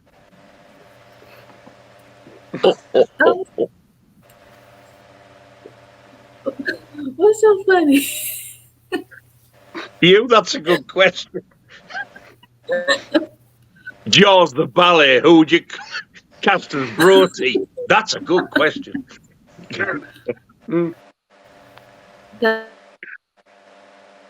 The ballet of Jaws. Yeah. Yep. Means I didn't have a fucking clue what you just said there. What did you say, Brittany? Thank you.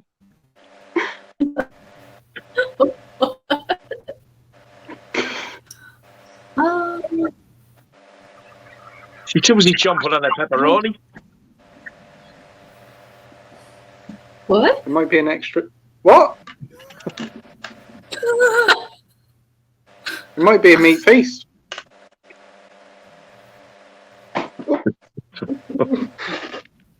The bell end chop has been on duty. Right, moving on. We have Edward here saying apparently the new Pixar movie Elemental will be released on Blu-ray on October 9th.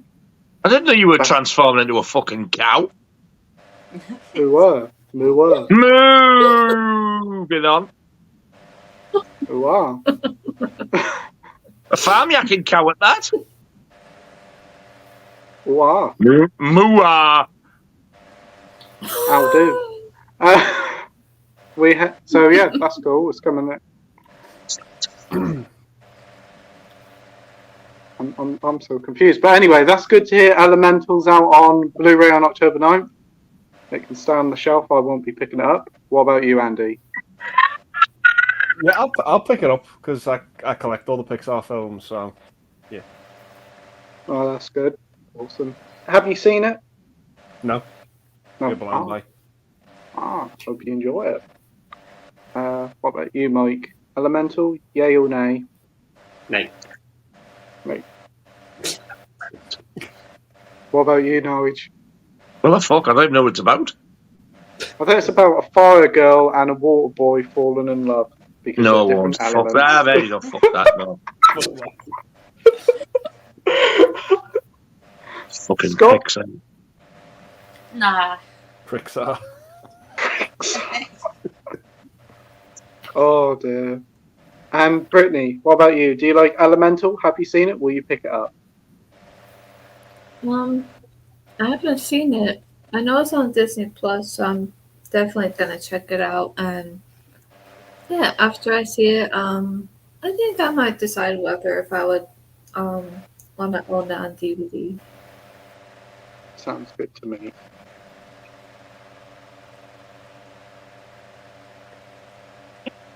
Oh, great. Delboy says. Delboy says you can be that word for any character in the Muppets. Who would you choose and why? So, if you were Ventriloquist. Yeah. If you were If you were a voice thrower. If you were ventricle, Ventriculous. Testicle. Ventriloquist. if you were ventriloquistal. Ventriloquist. Ventrilocholesterol. You'd be worried about your fucking heart. Ventriloquist. Ventriloquist. Ventriloquist. Twist. Quest. Ventriloquist for fire. Right. Ventriloquist. There we go. Yeah. Does it have to be the Muppets? Well, what you do any of them? Who would you do, Nige? Didn't do any of them. I was going to say, would you like to rephrase that, please? Yeah. Who would you like to ventriloquist for? Probably Kermit, because he's got the easiest voice to copy. Yeah. What about Emu? He's pretty good, but he ain't a Muppet. He's that's not the a thing. fucking Muppet.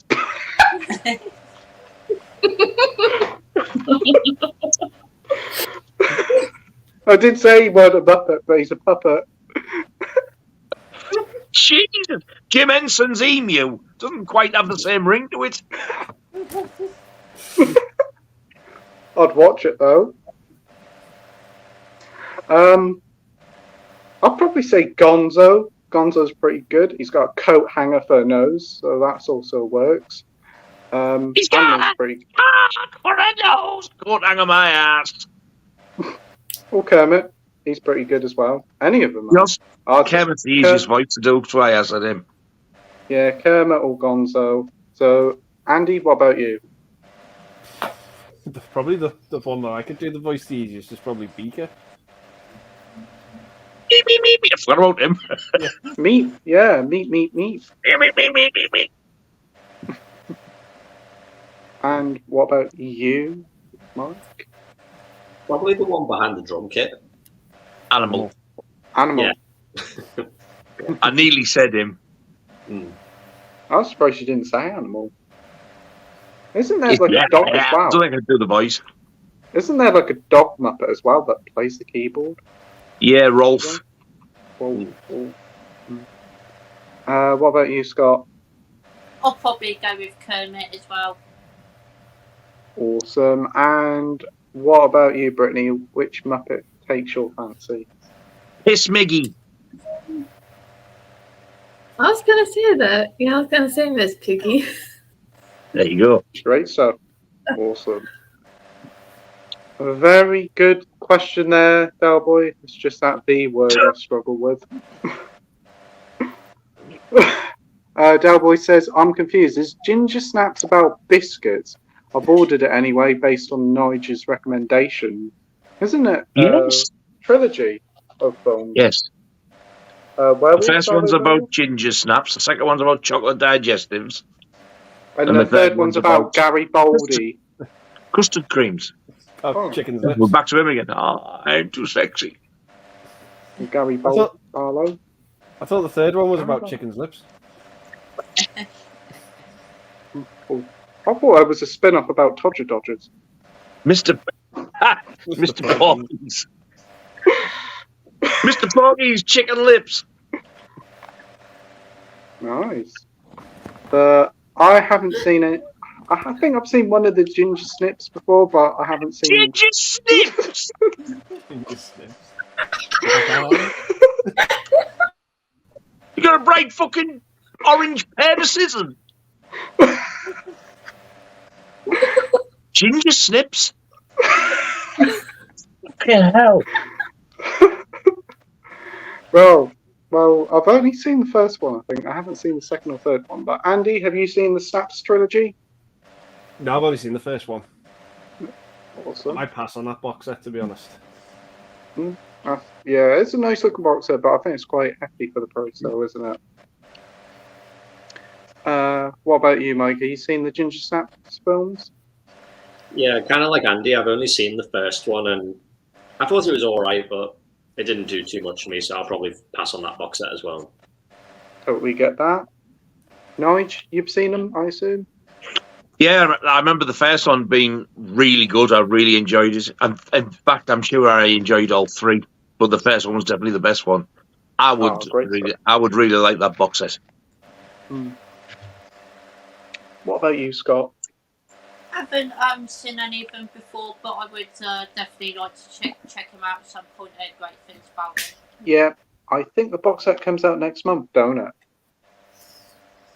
I think it comes out the end of October. If I can afford it, I'll get it. I think it comes out the same day as Chopper as well, because that's getting a second side release. Chopper.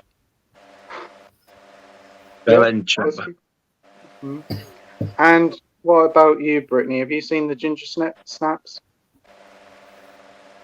I have. Yeah, I've seen all three. Do you like them? 3.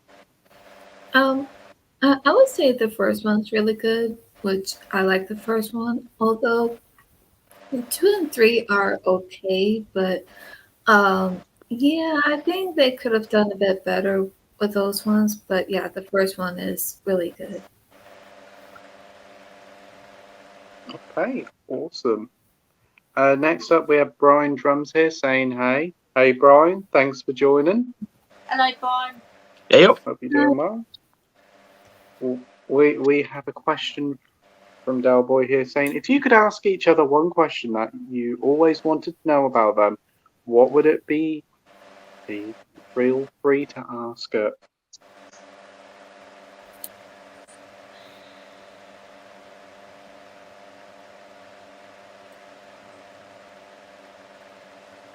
I like how we could just pause the screen, take a photograph, and it's all us in deep thought. I can't think what. A question I've always wanted to know about one of yous.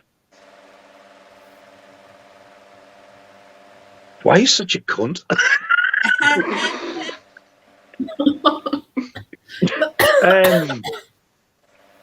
Is that the question? To all of you.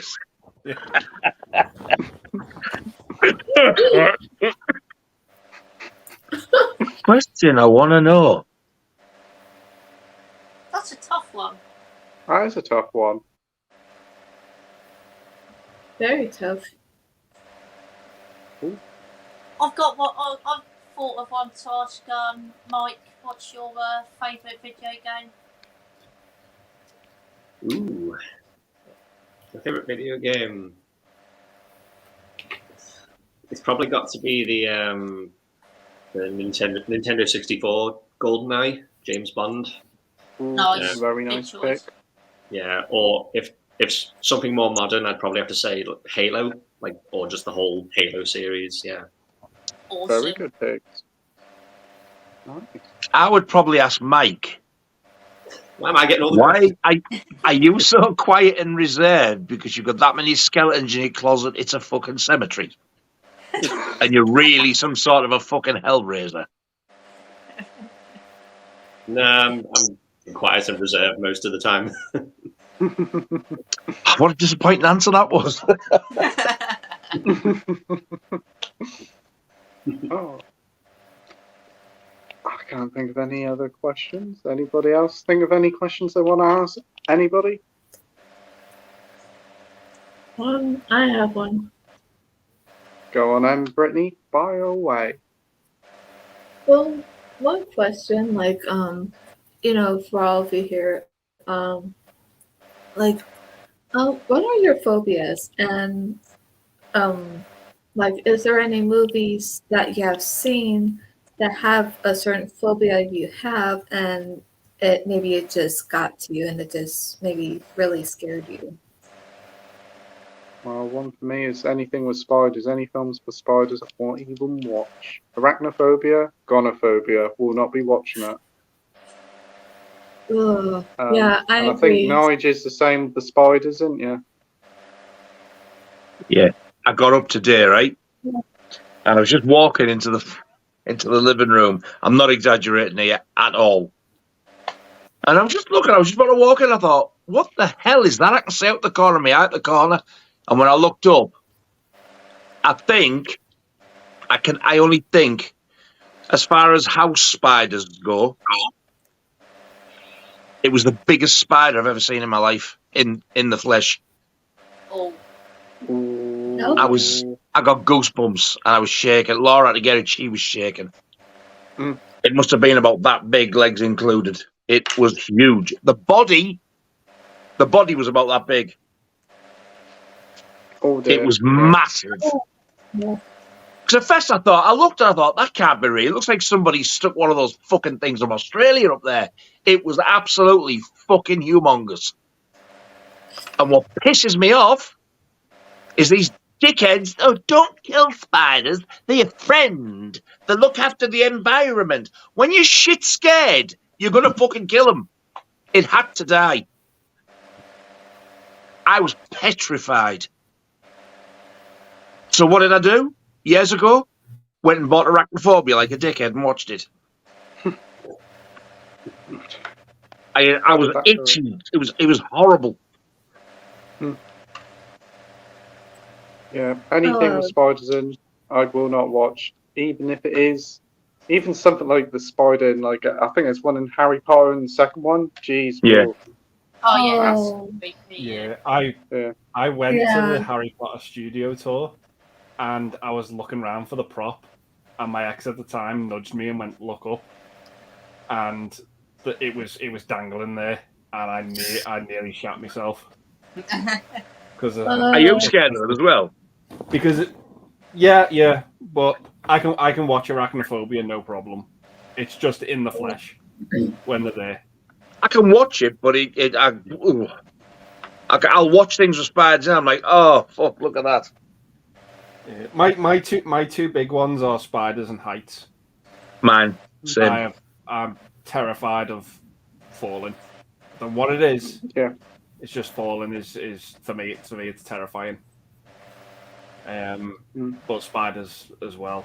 I'm all right with them, like in movies and on screens and stuff, but in the flesh, nah, can't do it. I know a lot of people are with snakes are very terrified. I'm not too bad. I'm just like, yeah, they're all right. But spiders, definitely. I'll avoid the spiders and go to the snakes. I wish we would have took a photo now. Like, well, none of us had the guts to, but just to show you.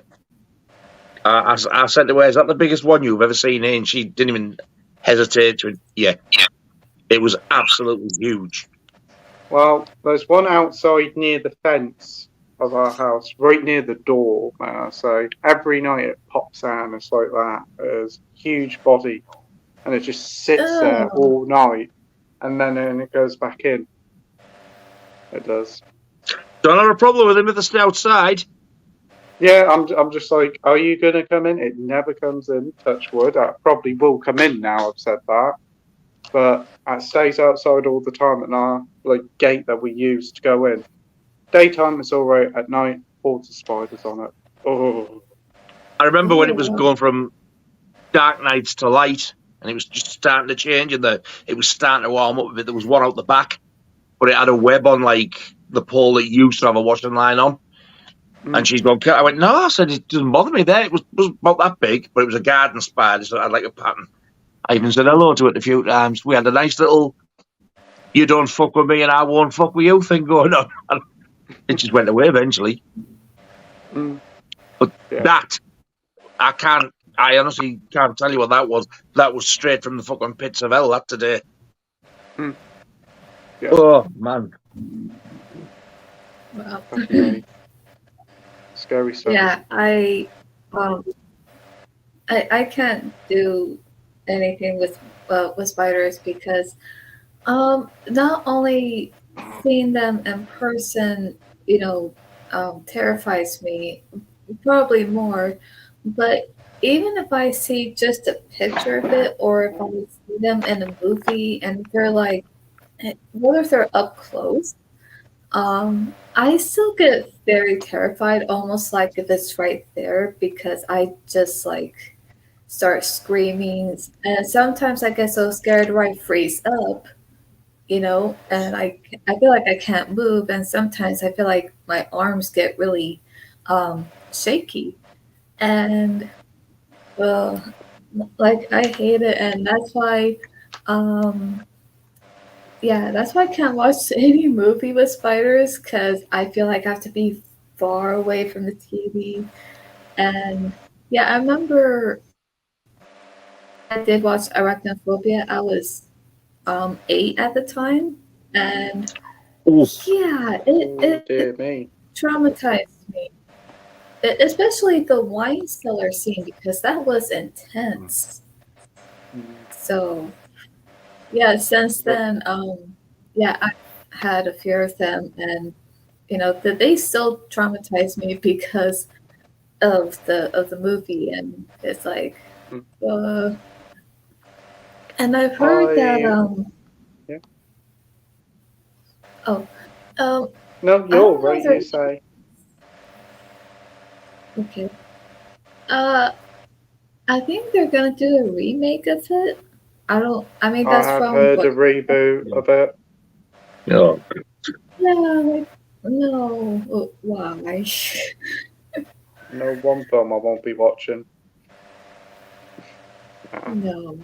I haven't watched it yet, but Dickhead here also bought Spiders 3D. Oh, that I've heard of, and I think I've seen it somewhere. I'm not sure if it was on Tubi. I think I've seen it somewhere on Tubi, but I've seen it where it says Spiders 3D, and I've only seen the cover, but I haven't seen the movie, and I don't know. I just feel like I'm not so sure to watch it. Like, I feel like I should just cover my eyes completely. It doesn't look as sort of realistic and scary as Arachnophobia, man. It looks a little bit far-fetched. And I've never seen Eight-Legged Freaks either. That's a lot of fun. Eight-Legged Freaks. Oh, Eight-Legged. Isn't David Arquette in that? Yeah. Yes. Yeah. So you got a young Scarlett Johansson in it as well. Oh. What? I didn't know she was in it. Yeah. Wow, she must have been super young in that. And the guy who plays the Ripper in Last Action Hero, he's in it as well. Ooh, that's cool. That's definitely cool. For the spiders, I remember getting a game for my birthday. I really wanted to play it, played it, and I didn't know there were spiders in the game. Little innocent old me going through this bit. Fuck me, the spider was as big as the TV screen, and this whole area was full of them. I was like, fuck this, I'm going. And I was like, oh no, you've got to pass this if you want to go through and complete the game. I never played the game for years. Because I was petrified, but I did it one year, and bizarrely, it's one of my favourite games now, and I go through that level with ease, with no scares or anything. I can do it. Even though they've got big teeth and they make some horrible noises, no issue. But this new Harry Potter game, that's the scariest game I've played in a long while. Spiders are as huge as the TV screens, and it's those ones from Harry Potter, the film. Oh my days, I can't handle it.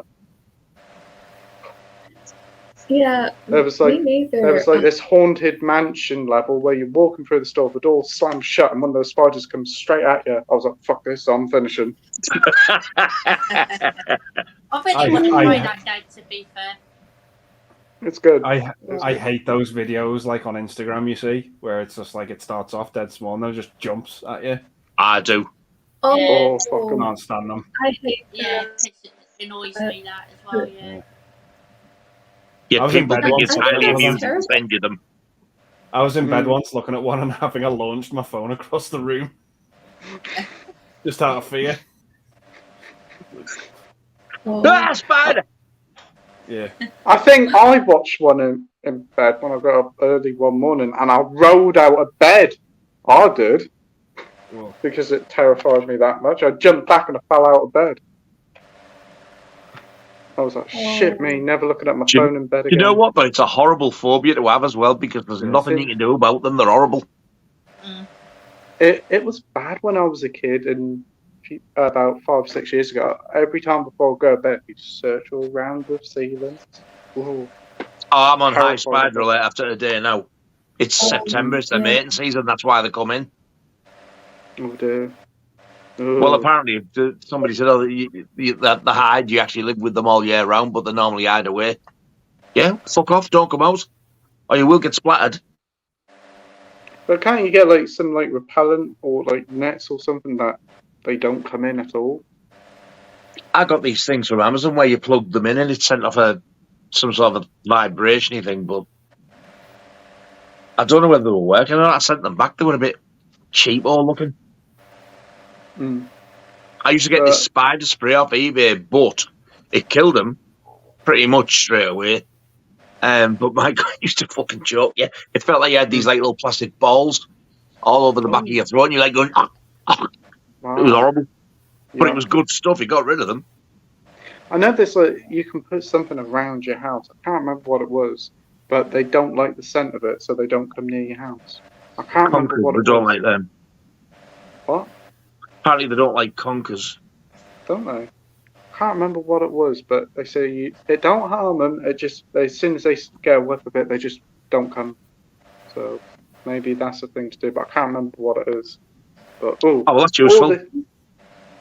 I'll message you when I find out what it is. Will you remember? Google it. Yeah, when I remember, which probably won't be for a long while. But enough of this spider talk. Lavender. Yeah. Thank you, Amy. Lavender scares them off. Really? Yes. That is right. Yeah, that's the thing. So maybe try something lavender fragrance-wise. I was going to say, is it the fragrance, or does it have to actually be like a sprig or whatever of lavender broken off and left somewhere? I don't know. I would imagine it'd be the flower, because obviously the spray would evaporate and dissipate in time. Oh wow. She's tried it. It didn't work. The lavender didn't work. Oh, that's a shame. Cool. But that's the theory. All this spider talk is actually making all hair stand up. Yeah, it's awful. Yeah. Moving on to something a little bit lighter. Gary's here. Good evening, everyone. Good evening, Gary. Hope you're doing well. Good evening, Gaz. Yeah, Gary. Hello, Guy. And we also got AP here from the Movie Cheer podcast, saying evening all. Evening, mate. Hope you're doing well as well. We've got Minhaju here saying... I can hear myself. Minhaju says, have you guys got the Hitch on 2-disc special edition DVD released by Momentum? I've heard it's a really good transfer for a DVD, and what can I say? Momentum releases a nice look at Terminator 2. I haven't got no releases of it. Anybody else got the 2-disc DVD of it? Yes. Yeah. Yep. I haven't watched it for donkeys yet, so I don't know where it is, but I'm going to wait for the 4K anyway now. Yeah. Yeah, same here. Mike, is it a good release? It is actually. It's probably one of the best DVD transfers I've ever seen, and if that's good, then I can't wait to see the 4K. Yeah. Yeah, it's supposed to be coming out spring next year. Very close to finishing it up, so that's good news. We've been talking about this for months now, this film. Yeah. Spring next year sounds fucking ages away. Manhaju continues to say, yes, the physical Terminator 2 on DVD 2-disc collector's edition, and I have 3 cuts of it on the Sky Net Edition Blu-ray. What about you guys? I actually just have Terminator 2 on Humble DVD.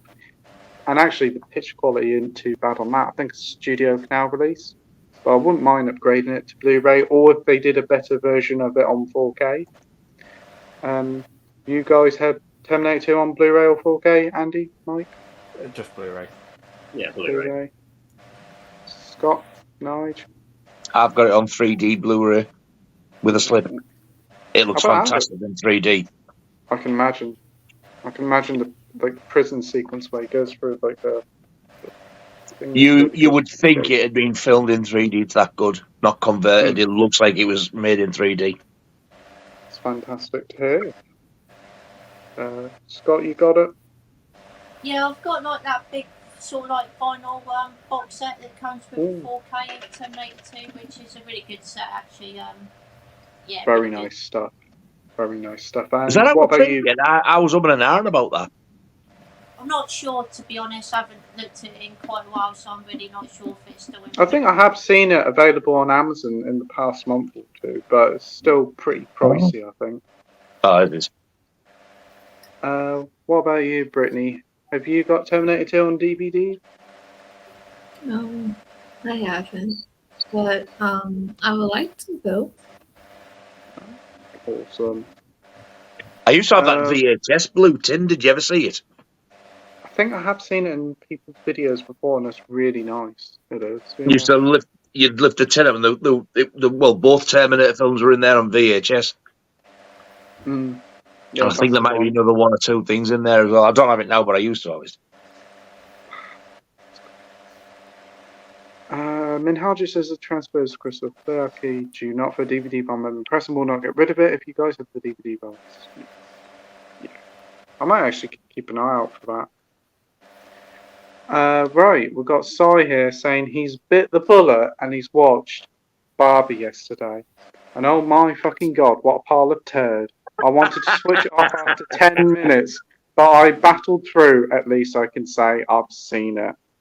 I'm sorry to hear you didn't enjoy it, mate. Yeah, there's a few people didn't enjoy it, and that's definitely fine. It's definitely not a film for everybody. I do agree with some of the people's complaints with it. But I think for the most part, I had fun with it. What about you, Andy? What did you think of it? I enjoyed it. I had a blast with it. I thought it was a good time. Yeah. Sorry, I didn't enjoy it. Yeah. You seen it, Mike, or not? Yeah, I mean, I didn't think it was awful, but it wasn't really for me. I think the more the film went on, it kind of got to a point where I was like, yeah, okay, I get what it's trying to do, but I just kind of want it to end now. Yeah. Nige hasn't seen it, of course. Scott, have you got any plans of seeing it? I might watch it eventually, but I'm not in a massive hurry to see it, to be honest. But on that note, I'm going to head off now, guys. Feeling a bit tired, so. No worries, Scott. Do you just want to promote your stream for Friday night? Yeah, sure. So obviously, Andy and Nigel will be on as always, and Keith and John will be joining us as well. So it should be really fun. Awesome. So be sure to check out Scott's channel on Friday night at 8 o'clock, and be sure to pop over to Mike at Did You See That channel, where Scott will also be on tomorrow night as well from 10. I'm looking forward to that. Yeah. Yeah. Should be a good time. Yeah. Nige, Andy, and me will also be on as well. And again, be sure to support Mike's channel as well. So take care, Scott. Pleasure as always.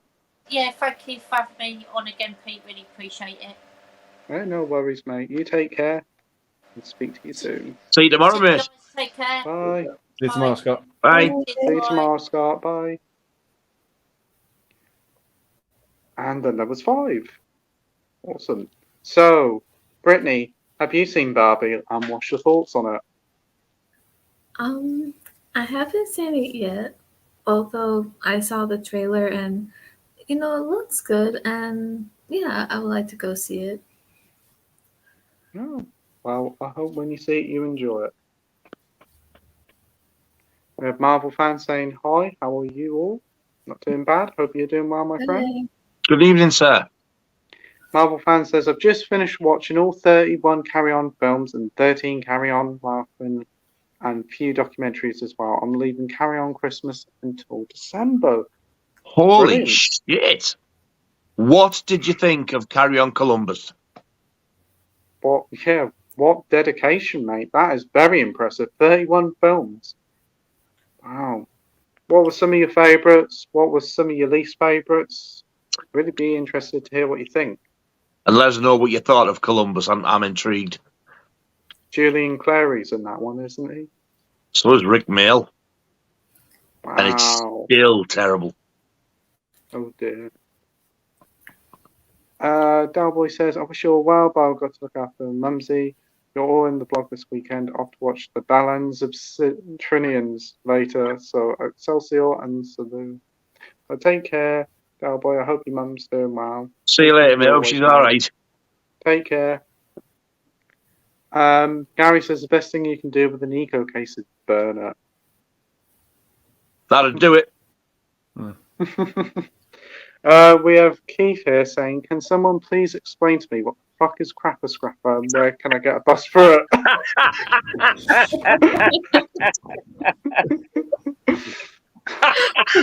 That's another one. You find one. Get me a fucker ordered as well. It's probably going to be limited to about one of one. Yeah. Oh man. Oh dear. I did not expect him to come on and say that. Brilliant. What Hey, the Keith, hope fuck you're is doing well. Scrapper? Yeah. How did Crapper Scrapper became to be? It's I me. remember it now. I think someone said it, and I just went, "It sounds like a terrible horror film." It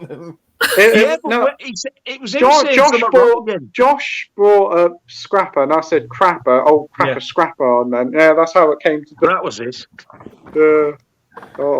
Yeah, Andy said something like a shit horror film, and then that was it. Crapper Scrapper, rated R. And somebody said Keith will get the bust. Edward said, "Did you hear the sad news that Jean Boat from Bread died today? She was 91." Oh, I did hear that. Yeah. No, I didn't. I certainly didn't know she was that old. Yeah, I heard she passed away. When I heard she was 91, I couldn't believe it. I thought she was probably in the 70s or something. Wow. She's the one who played the mother, isn't she? Yeah. Wow. Oh, that's sad news, definitely.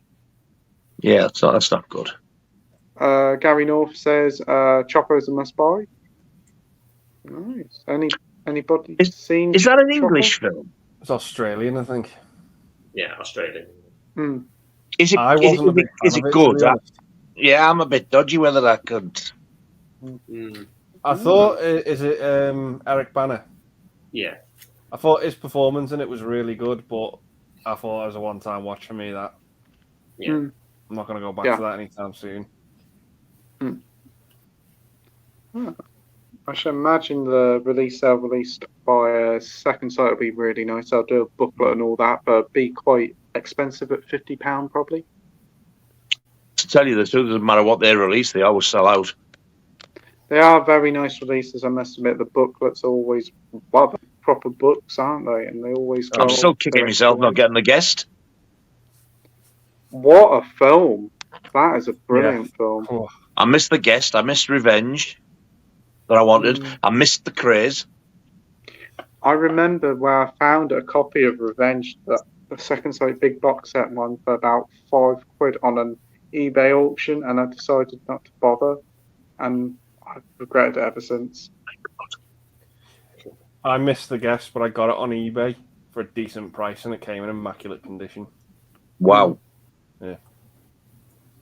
I picked up like a cheap Blu-ray of it from H&B the other month just to try it out because I didn't want to get the second sight edition because it's quite a bit in case I didn't like. What a film! So much fun and really good cast as well. Soundtrack's great as well. Yeah, so much fun. Loved it. We have Gary North saying the spider scene in Lucio Fulci's The Beyond. Ooh, that's nasty. Oh no! Was there a spider scene in The Beyond? Oh dear, oh dear. Yeah, crawl all over this dude's face and eat his fucking eyeballs and stuff. Yeah. But there's one of them like you can see it's like on this fucking stick and the way they're walking it's a bit it's a bit false, but it's still creepy as fuck. It's creeping me out already. Oh. It's a very gory film. Is it? So the spider looks quite fake in the film, and so might be. It's not one. There's a group of the little fuckers. Yeah. A group of the bugger. They're crawling all over him like the T words that Brittany doesn't like. You know, the big hairy spiders that begins with T. They're crawling all over him like the fangs go in the. I'm sure it's in the eyeballs. I've watched it for a long time. Oh my god! This sounds absolutely riveting and terrifying, and I kind of want to watch it. Yeah. I kind of want to hide behind the sofa. Get it on your voting list. It's gory because it's Lucio Fulci. He's a gore master, isn't he? Okay, I definitely want to watch it. The worst thing about that scene is the guy's paralyzed, so he can't move and get away, and he just has to lie there and take it. It's just like, oh god. There's jack shit he can do, apart from lay there and be eaten and bit and poisoned. Yeah. What a way to go! Fucking hell, man. That sounds like a delightful film. I need to see it now. That's brutal. It's a good film overall. Like it's a good. I'm scared now. You see some poor bastard's face get melted totally away from the bone with acid. Oh, I thought the name rings a bell. That's one of the spiders, isn't it? Oh, that is the spiders. Yeah.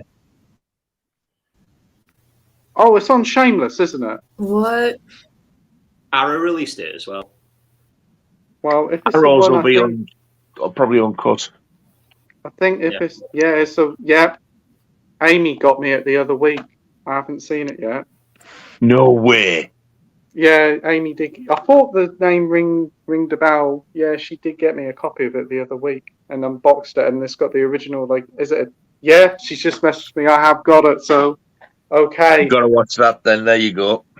Okay, that's what I'm going to watch this week as well. The Beyond. Thinking, I'm going to watch it. I was so looking forward to that. Didn't know there was a fucking spider scene in it, though. Yes, there is. I thought it was just a zombie film. I didn't know it had spiders. No. Right. So, I'm scared. I'm definitely going to watch it. So, next week you'll hear what I think about it, whether I'm terrified or not. I'm kind of excited to watch it now. It sounds really good. It's a bit slow to start. Yeah. Okay. And the ending's a bit bleak. But, yeah, it's good. Okay, so our homework movies are The Beyond and whatever gets voted for in the little thingy for the homework film. So this is going to be fun. So pick a nicer film. No hard feelings. So it's something to cheer me up afterwards. Spiders. So Edward says, "What's your plan for watching movies throughout October?" Put them in the Blu-ray and watch them. But I'm hopefully going to get through all the Halloweens before Halloween. Yeah, that sounds good. I'm going to try to watch a few more horror films. Like I want to get through the Friday the 13th films this October because I need to. I've only seen the first two, and I think it's a perfect time to. So I'd say them ones, and probably watch some other horror films that come out, like in cinemas or ones that I haven't seen before. I know I do need to see some of the George Romero's Dead films because I haven't seen many of them. What about you, Andy? Yeah, I'll try and watch at least one horror film a day. Probably might be times where I watch non-horror films as well, but at least one horror film a day. Yep, sounds good to me. Mike, what about you? Yeah, I'm just going to try and watch as many of my favorite horror films as I can. Brilliant. And what about you, Brittany?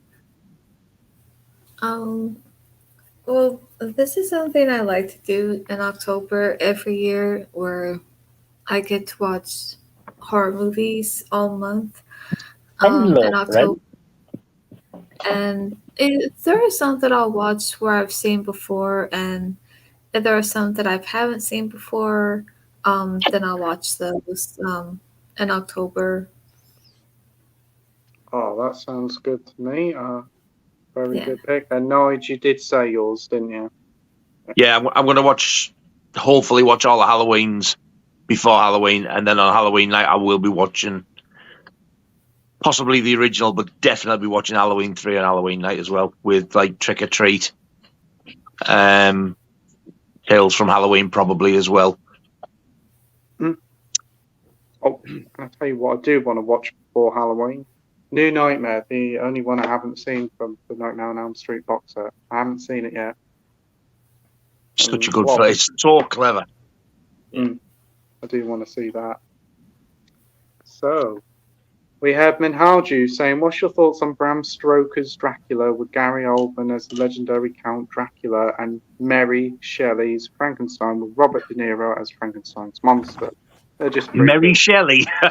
Mary Shelley. Is that when she's pissed? Yeah, Mary Shelley.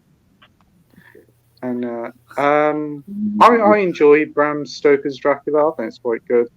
Keanu Reeves' accent in it isn't the greatest, but great cast. Really, I like how it's all set. Gary Oldman's fantastic in it. Not my favourite interpretation of Dracula, but still pretty good. Mary Shelley's Frankenstein. I really like it. It's quite underrated. I like how Kenneth Branagh directed it all. It feels very much like a Hammer horror film in its like the way it's set, with some of its set designs, especially indoors.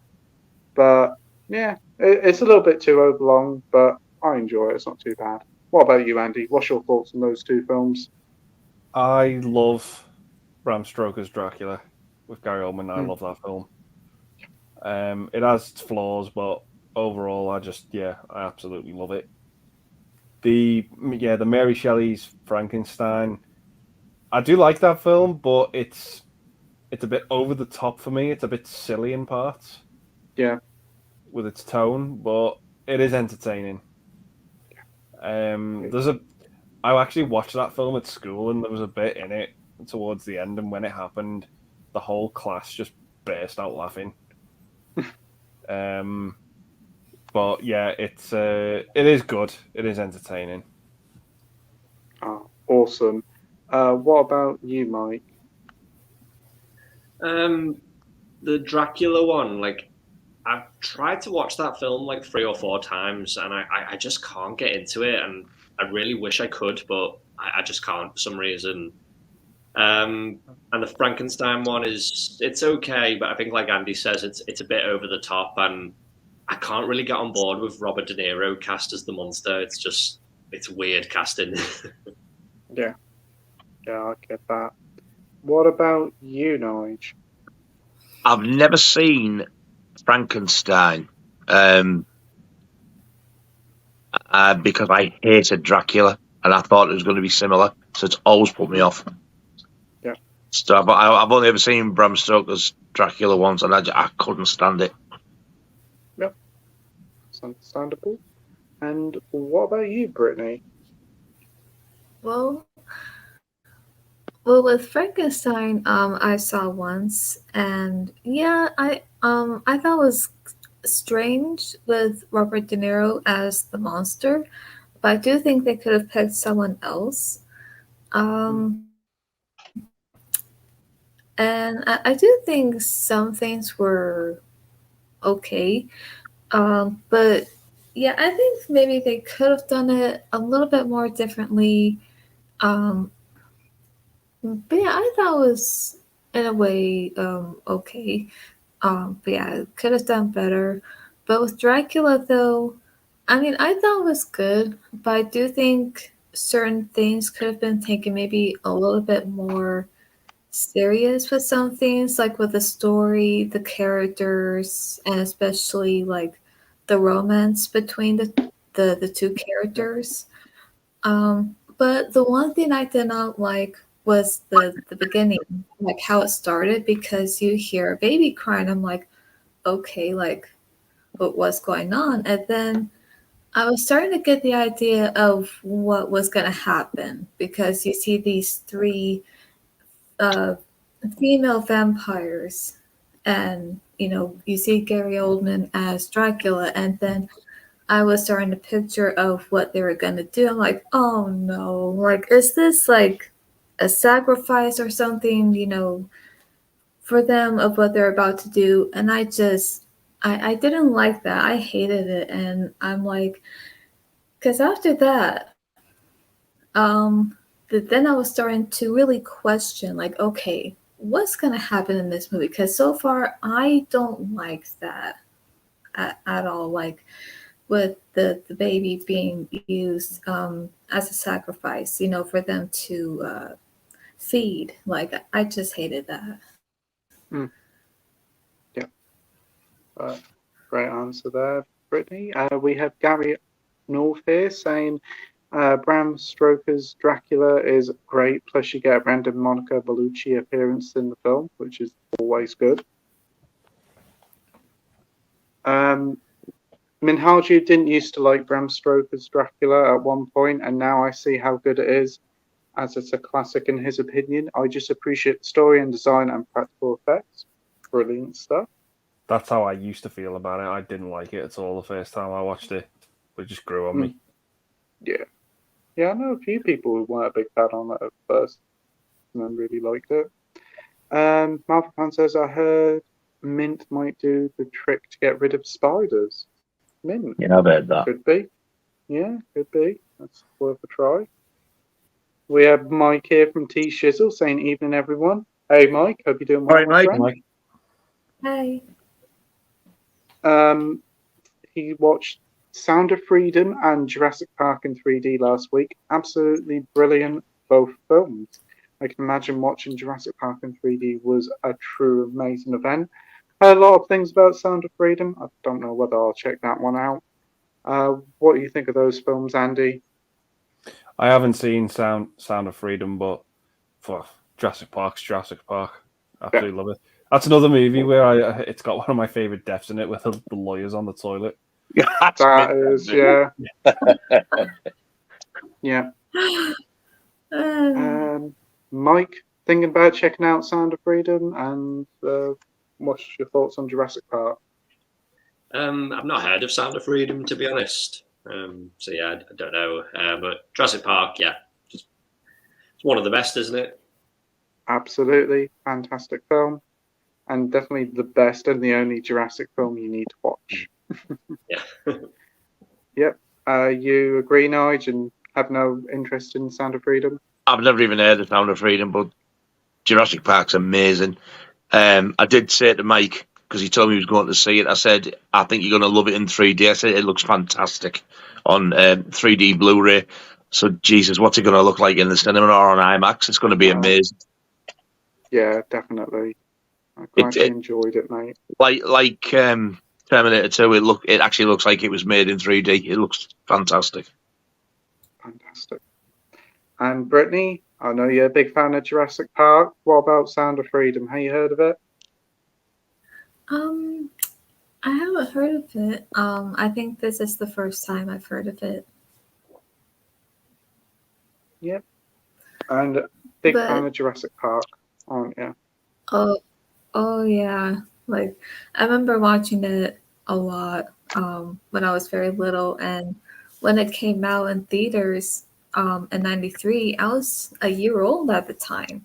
But at some point when I did watch it, I think I'm guessing maybe 4, 5, and yeah, I was no longer scared. It grew on me, and I just loved it. But because it did celebrate its 30th anniversary in June this year, I would love to go see it in theaters. And just to think about it, I just feel very excited. Like, I want to go see it. Like, I know it's going to look amazing, so I can't wait. And because I even had a dream this year that me and my sister went to go see the movie to celebrate its 30th anniversary. And what's weird is that we had to wait about 40 minutes, for everyone to sit down.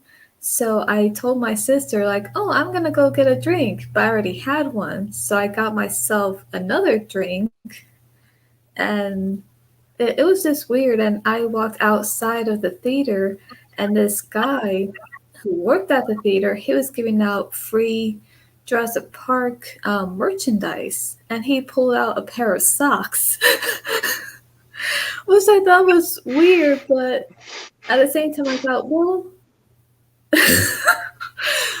I mean, I don't know what the socks meant. Like, I have no idea. It was just weird. But just the fact that I dreamt that I was going to go there to watch it, I thought, okay, I want this dream to come true, because I'm excited now and I want to go see it since everyone else has seen it in theaters. Very interesting dream there, Brittany. Thanks for sharing. Awesome. Thank you. We have Marvel fan here saying, do you think Carry On Columbus might get a Blu-ray release? Absolutely not. So now it depends on the rates. I wouldn't imagine so, because I don't think there's need for it. But I don't think anybody would buy it. That's the thing, yeah. But you never know. Stranger things have happened.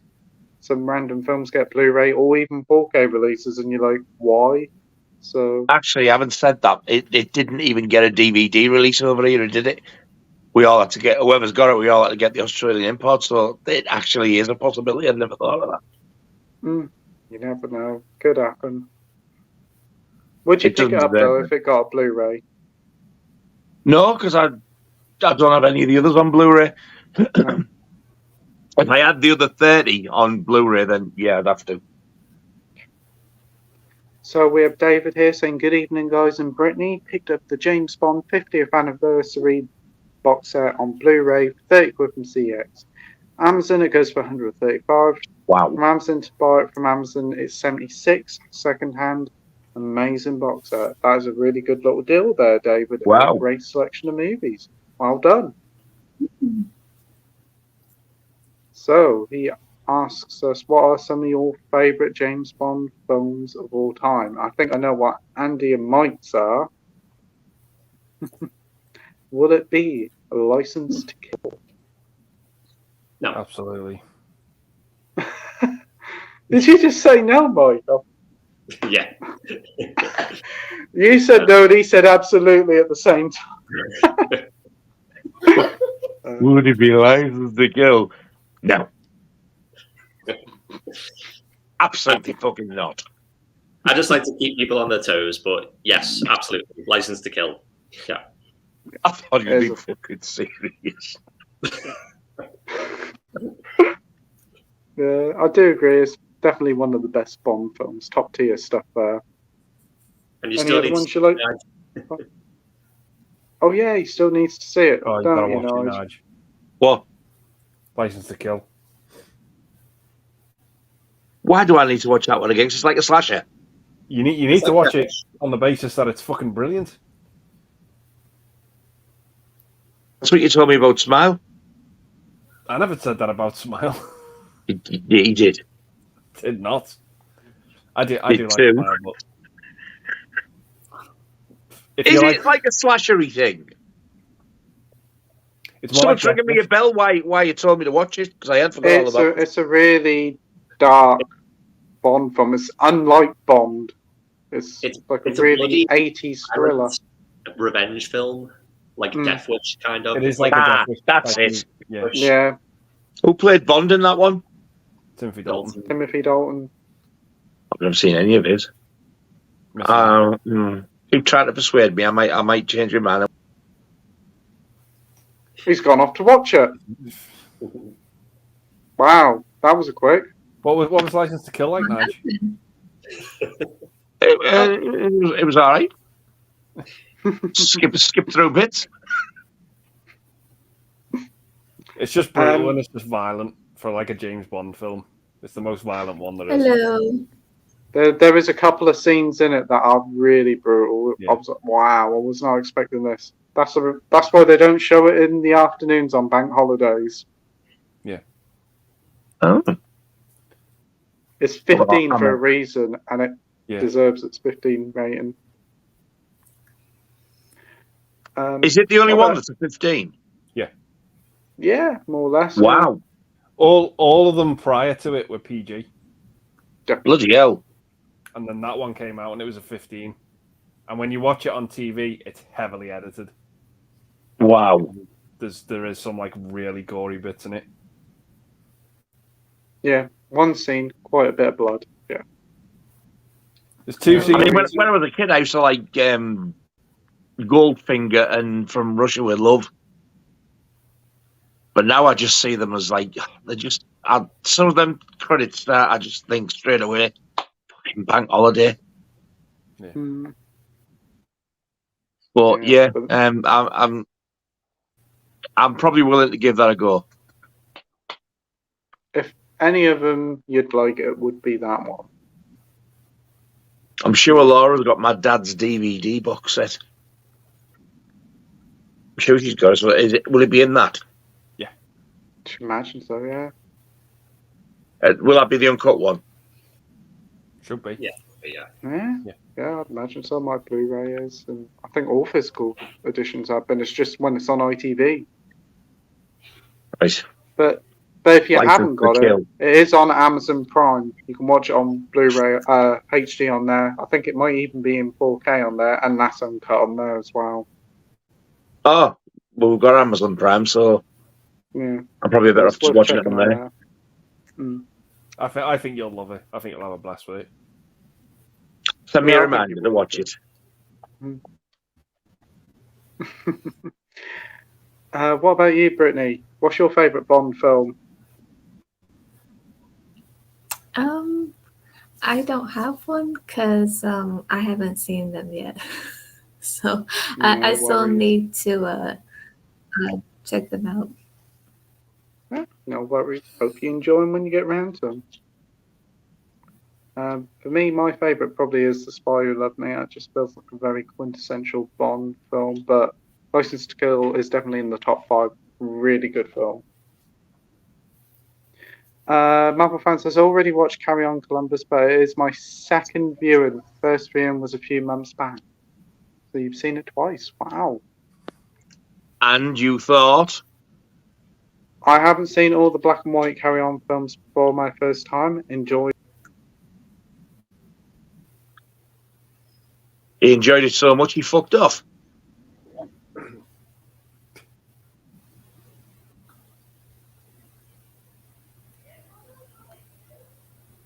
Can you hear me? Yep. Yes. Oh, thank fuck. I thought everybody was muted again. But yeah, Marvel Fan didn't mind Carry On Columbus. Second viewing is the same as the first. It's okay. Wow. Glad you didn't mind it, and Marvel fans. Good to Wow. hear.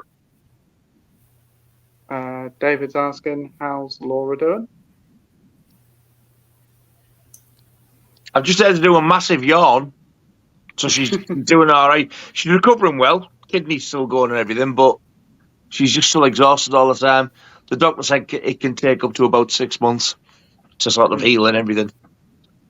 But she can definitely feel the difference loads better. I'm so glad it's going well for her.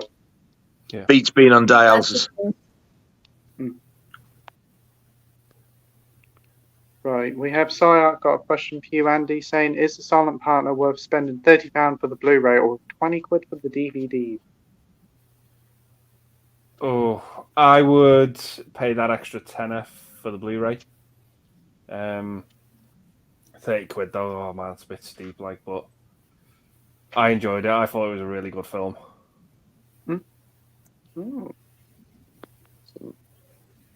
Marvel Fan says, Cowboy Screaming, Camping, Doctor, again Doctor, Matron, Cruising, Behind, Up the Khyber, Up the Jungle. These are my favourite Carry On films. Good selection there. Yeah, there's kind of few of mine in there as well. Oh, some fun ones there.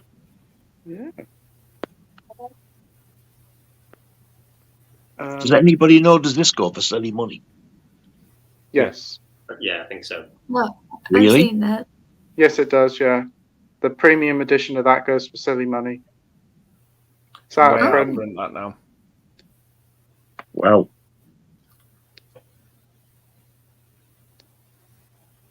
Is it me, or does Carry On Behind like a sequel to Camping? Yes. It does feel exactly like that. It's very similar. Carry On Behind's one of my favourite ones. If not my favourite. It's the one I've watched the most. Yeah. And I laugh every time I watch it. We have Brett here saying, yesterday I watched Nightmare on Elm Street 84 for the first time in over 10 years. It's the second time I've ever seen it. I think it was okay. I gave it 6.5. Has a lot of flaws for me. Wow. Well, that's fair enough, mate. Yeah, shame you don't enjoy it, but at least you think it's okay. But what's your thoughts on the original Nightmare on Elm Street, Andy? For a movie that's nearly 40 years old, yeah, it does have some cracks. But I think probably when it came out, that's when people probably thought it was at its scariest. And yeah, I love it. I still love it. I still think it's a great film. And yeah, there's just some bits in it that I forget how scary it is. Particularly Tina in the body bag. That for me is the scariest bit of the film. But I do love it. Yeah. It's great. Mike, what's your thoughts on Nightmare on Elm Street? Yeah, I love it. It's one of my favorite horror movies. But I can understand that there are some flaws in it because, like, there are moments in the movie that look great. Like that scene with Tina in the body bag looks amazing. But then there are certain moments, like there's like a bit when he's chasing Nancy and he puts his arm through like the window of the door and he's wearing like a mask of what the other girl's face. I can't remember. Tina. Yeah. And I've never really understood why he's got a mask of her face on it.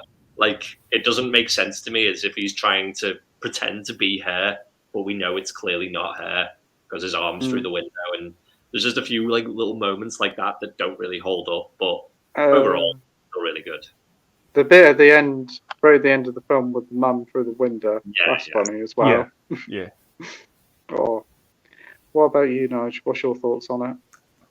I absolutely love it. Definitely the best one of them all. I don't like it as much as Friday the 13th or Halloween, but I do absolutely love it.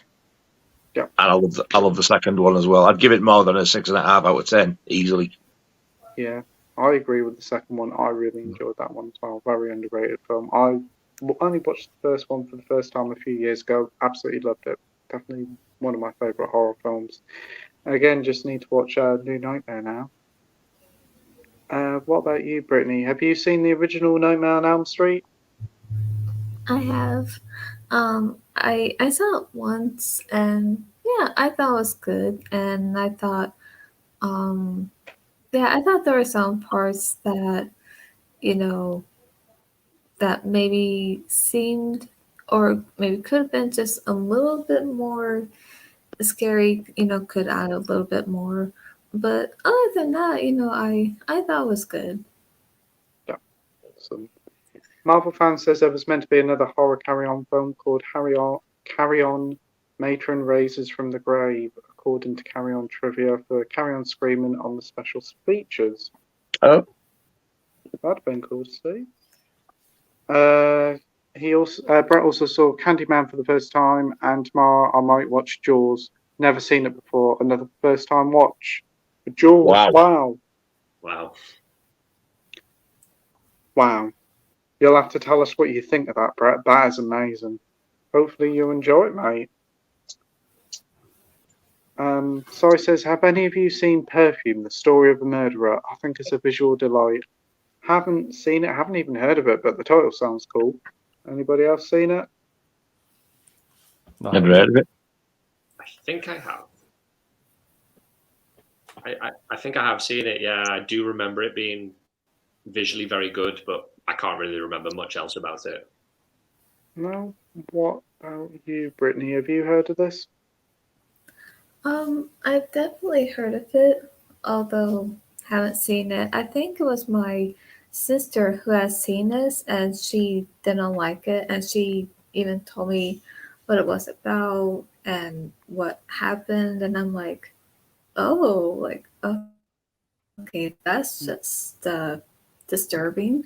So ever since she told me about that, I'm like, I'm not sure if I want to go, like, if I want to watch it. But I thought if I do, I'm just gonna, take precaution. But so like if I want to, I could just be prepared. But if I don't want to, like then I probably won't. Well, it's got a good cast. It's got Ben Whishaw in it and Alan Rickman in it, as well as Dustin Hoffman. So it's a good cast in it. Might have to check that out. Cool.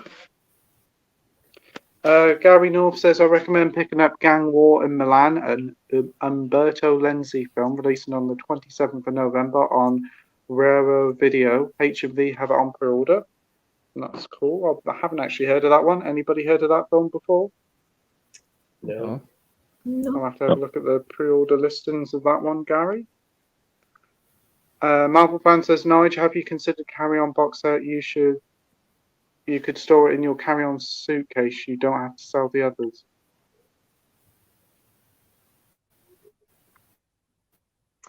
I did, but I think I can't justify having them twice on DVD. And And I was thinking about getting it and selling the ones I've got, but the ones I've got all came with a magazine each, which I still have as well. Yeah. So I don't know. Yeah, I can understand that. I can remember when that D'Agostini set came out to collect. Remember the adverts for it. It was 2003 or 4. I think it was 4. Yep. Beginning of. Mm. But I mean, I know that the box sets.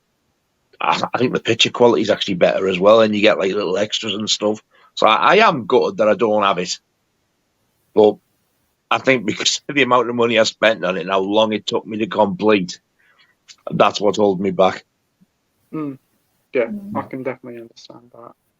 We have Minhaju saying, has anyone Darkness Falls? It's ridiculous attempt at being a horror film. Haven't even heard of Darkness Falls. Rings a bell. I don't have it. I don't think.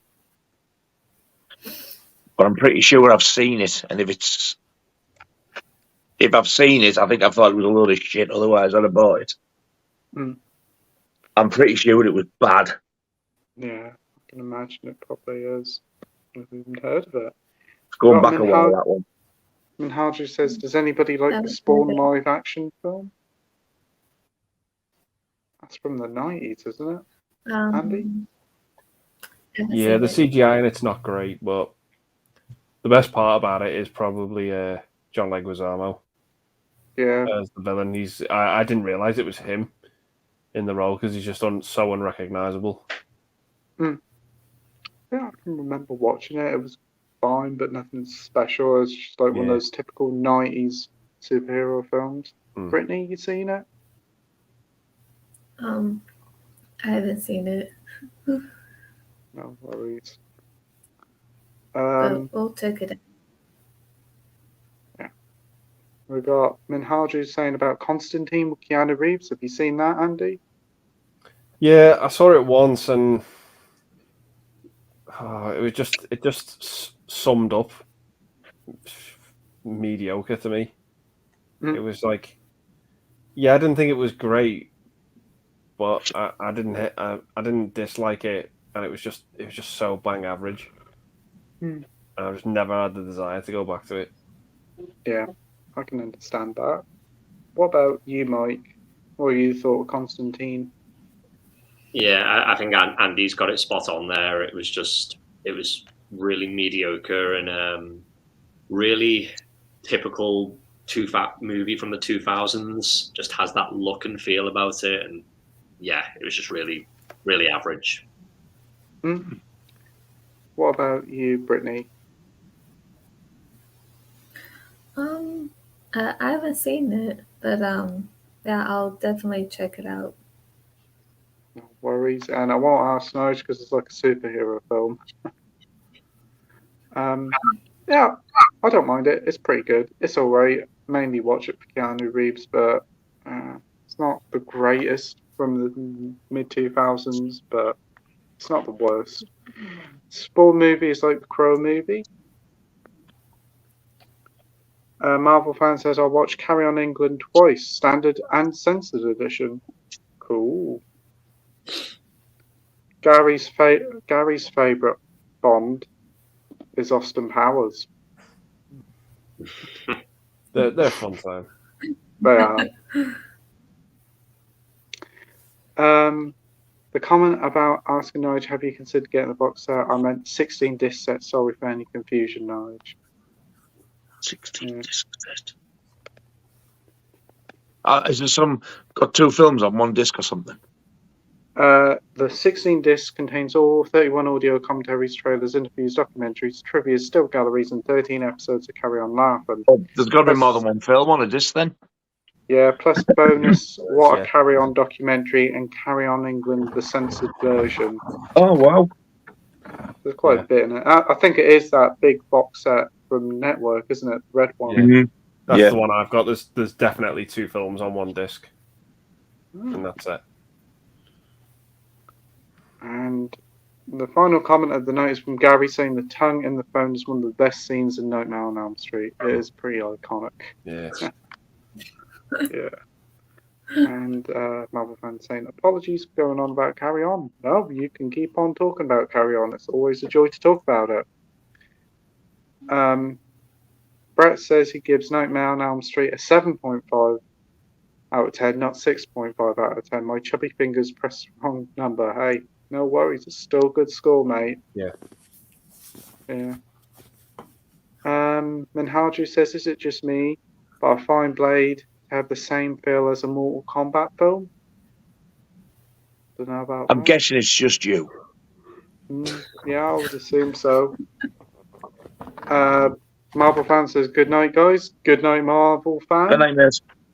Sai says, night, night, gang. Night, night, Sai. Night, night, Sai. Minhaju says, Blade would make a better Mortal Kombat film. Probably wouldn't take much to it. Or Blade could just pop up in Mortal Kombat. That would be fun. But anyway, that is the final comment up tonight, and it's been another very fun stream. 4 hours and a bit, and it's completely flown by. So thanks ever so much, everybody watching at home. We have Mike here saying night, guys. So night, Mike. And be sure to check out Mike's stream tomorrow night. It's going to be a lot of fun. Me, Andy, Nige, and Scott will all be on there. And we've also got Minhaju saying night, guys. Good night, sir. And another David saying good night, guys, and Brittany, take care. So as always, thanks. Night, David, and thanks ever so much, everybody, for watching at home. Thank you to Andy, Mike, Scott, Nige, and Brittany all for joining tonight. It's been a lot of fun, and everybody's links in the description down below, so be sure to subscribe to them. What better way to end the night and with a shite? So I agree sometimes.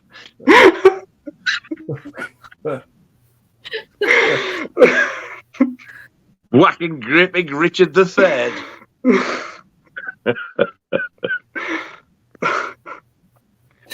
Danny saying, have a good one. Take care, Danny. Thanks for the comment. I'll check that one out later. David saying, looking forward to your videos to watch. And Minhaju says, bye. So yeah, be sure to subscribe to everybody. There are links in the description down below, so go and support all their fantastic channels.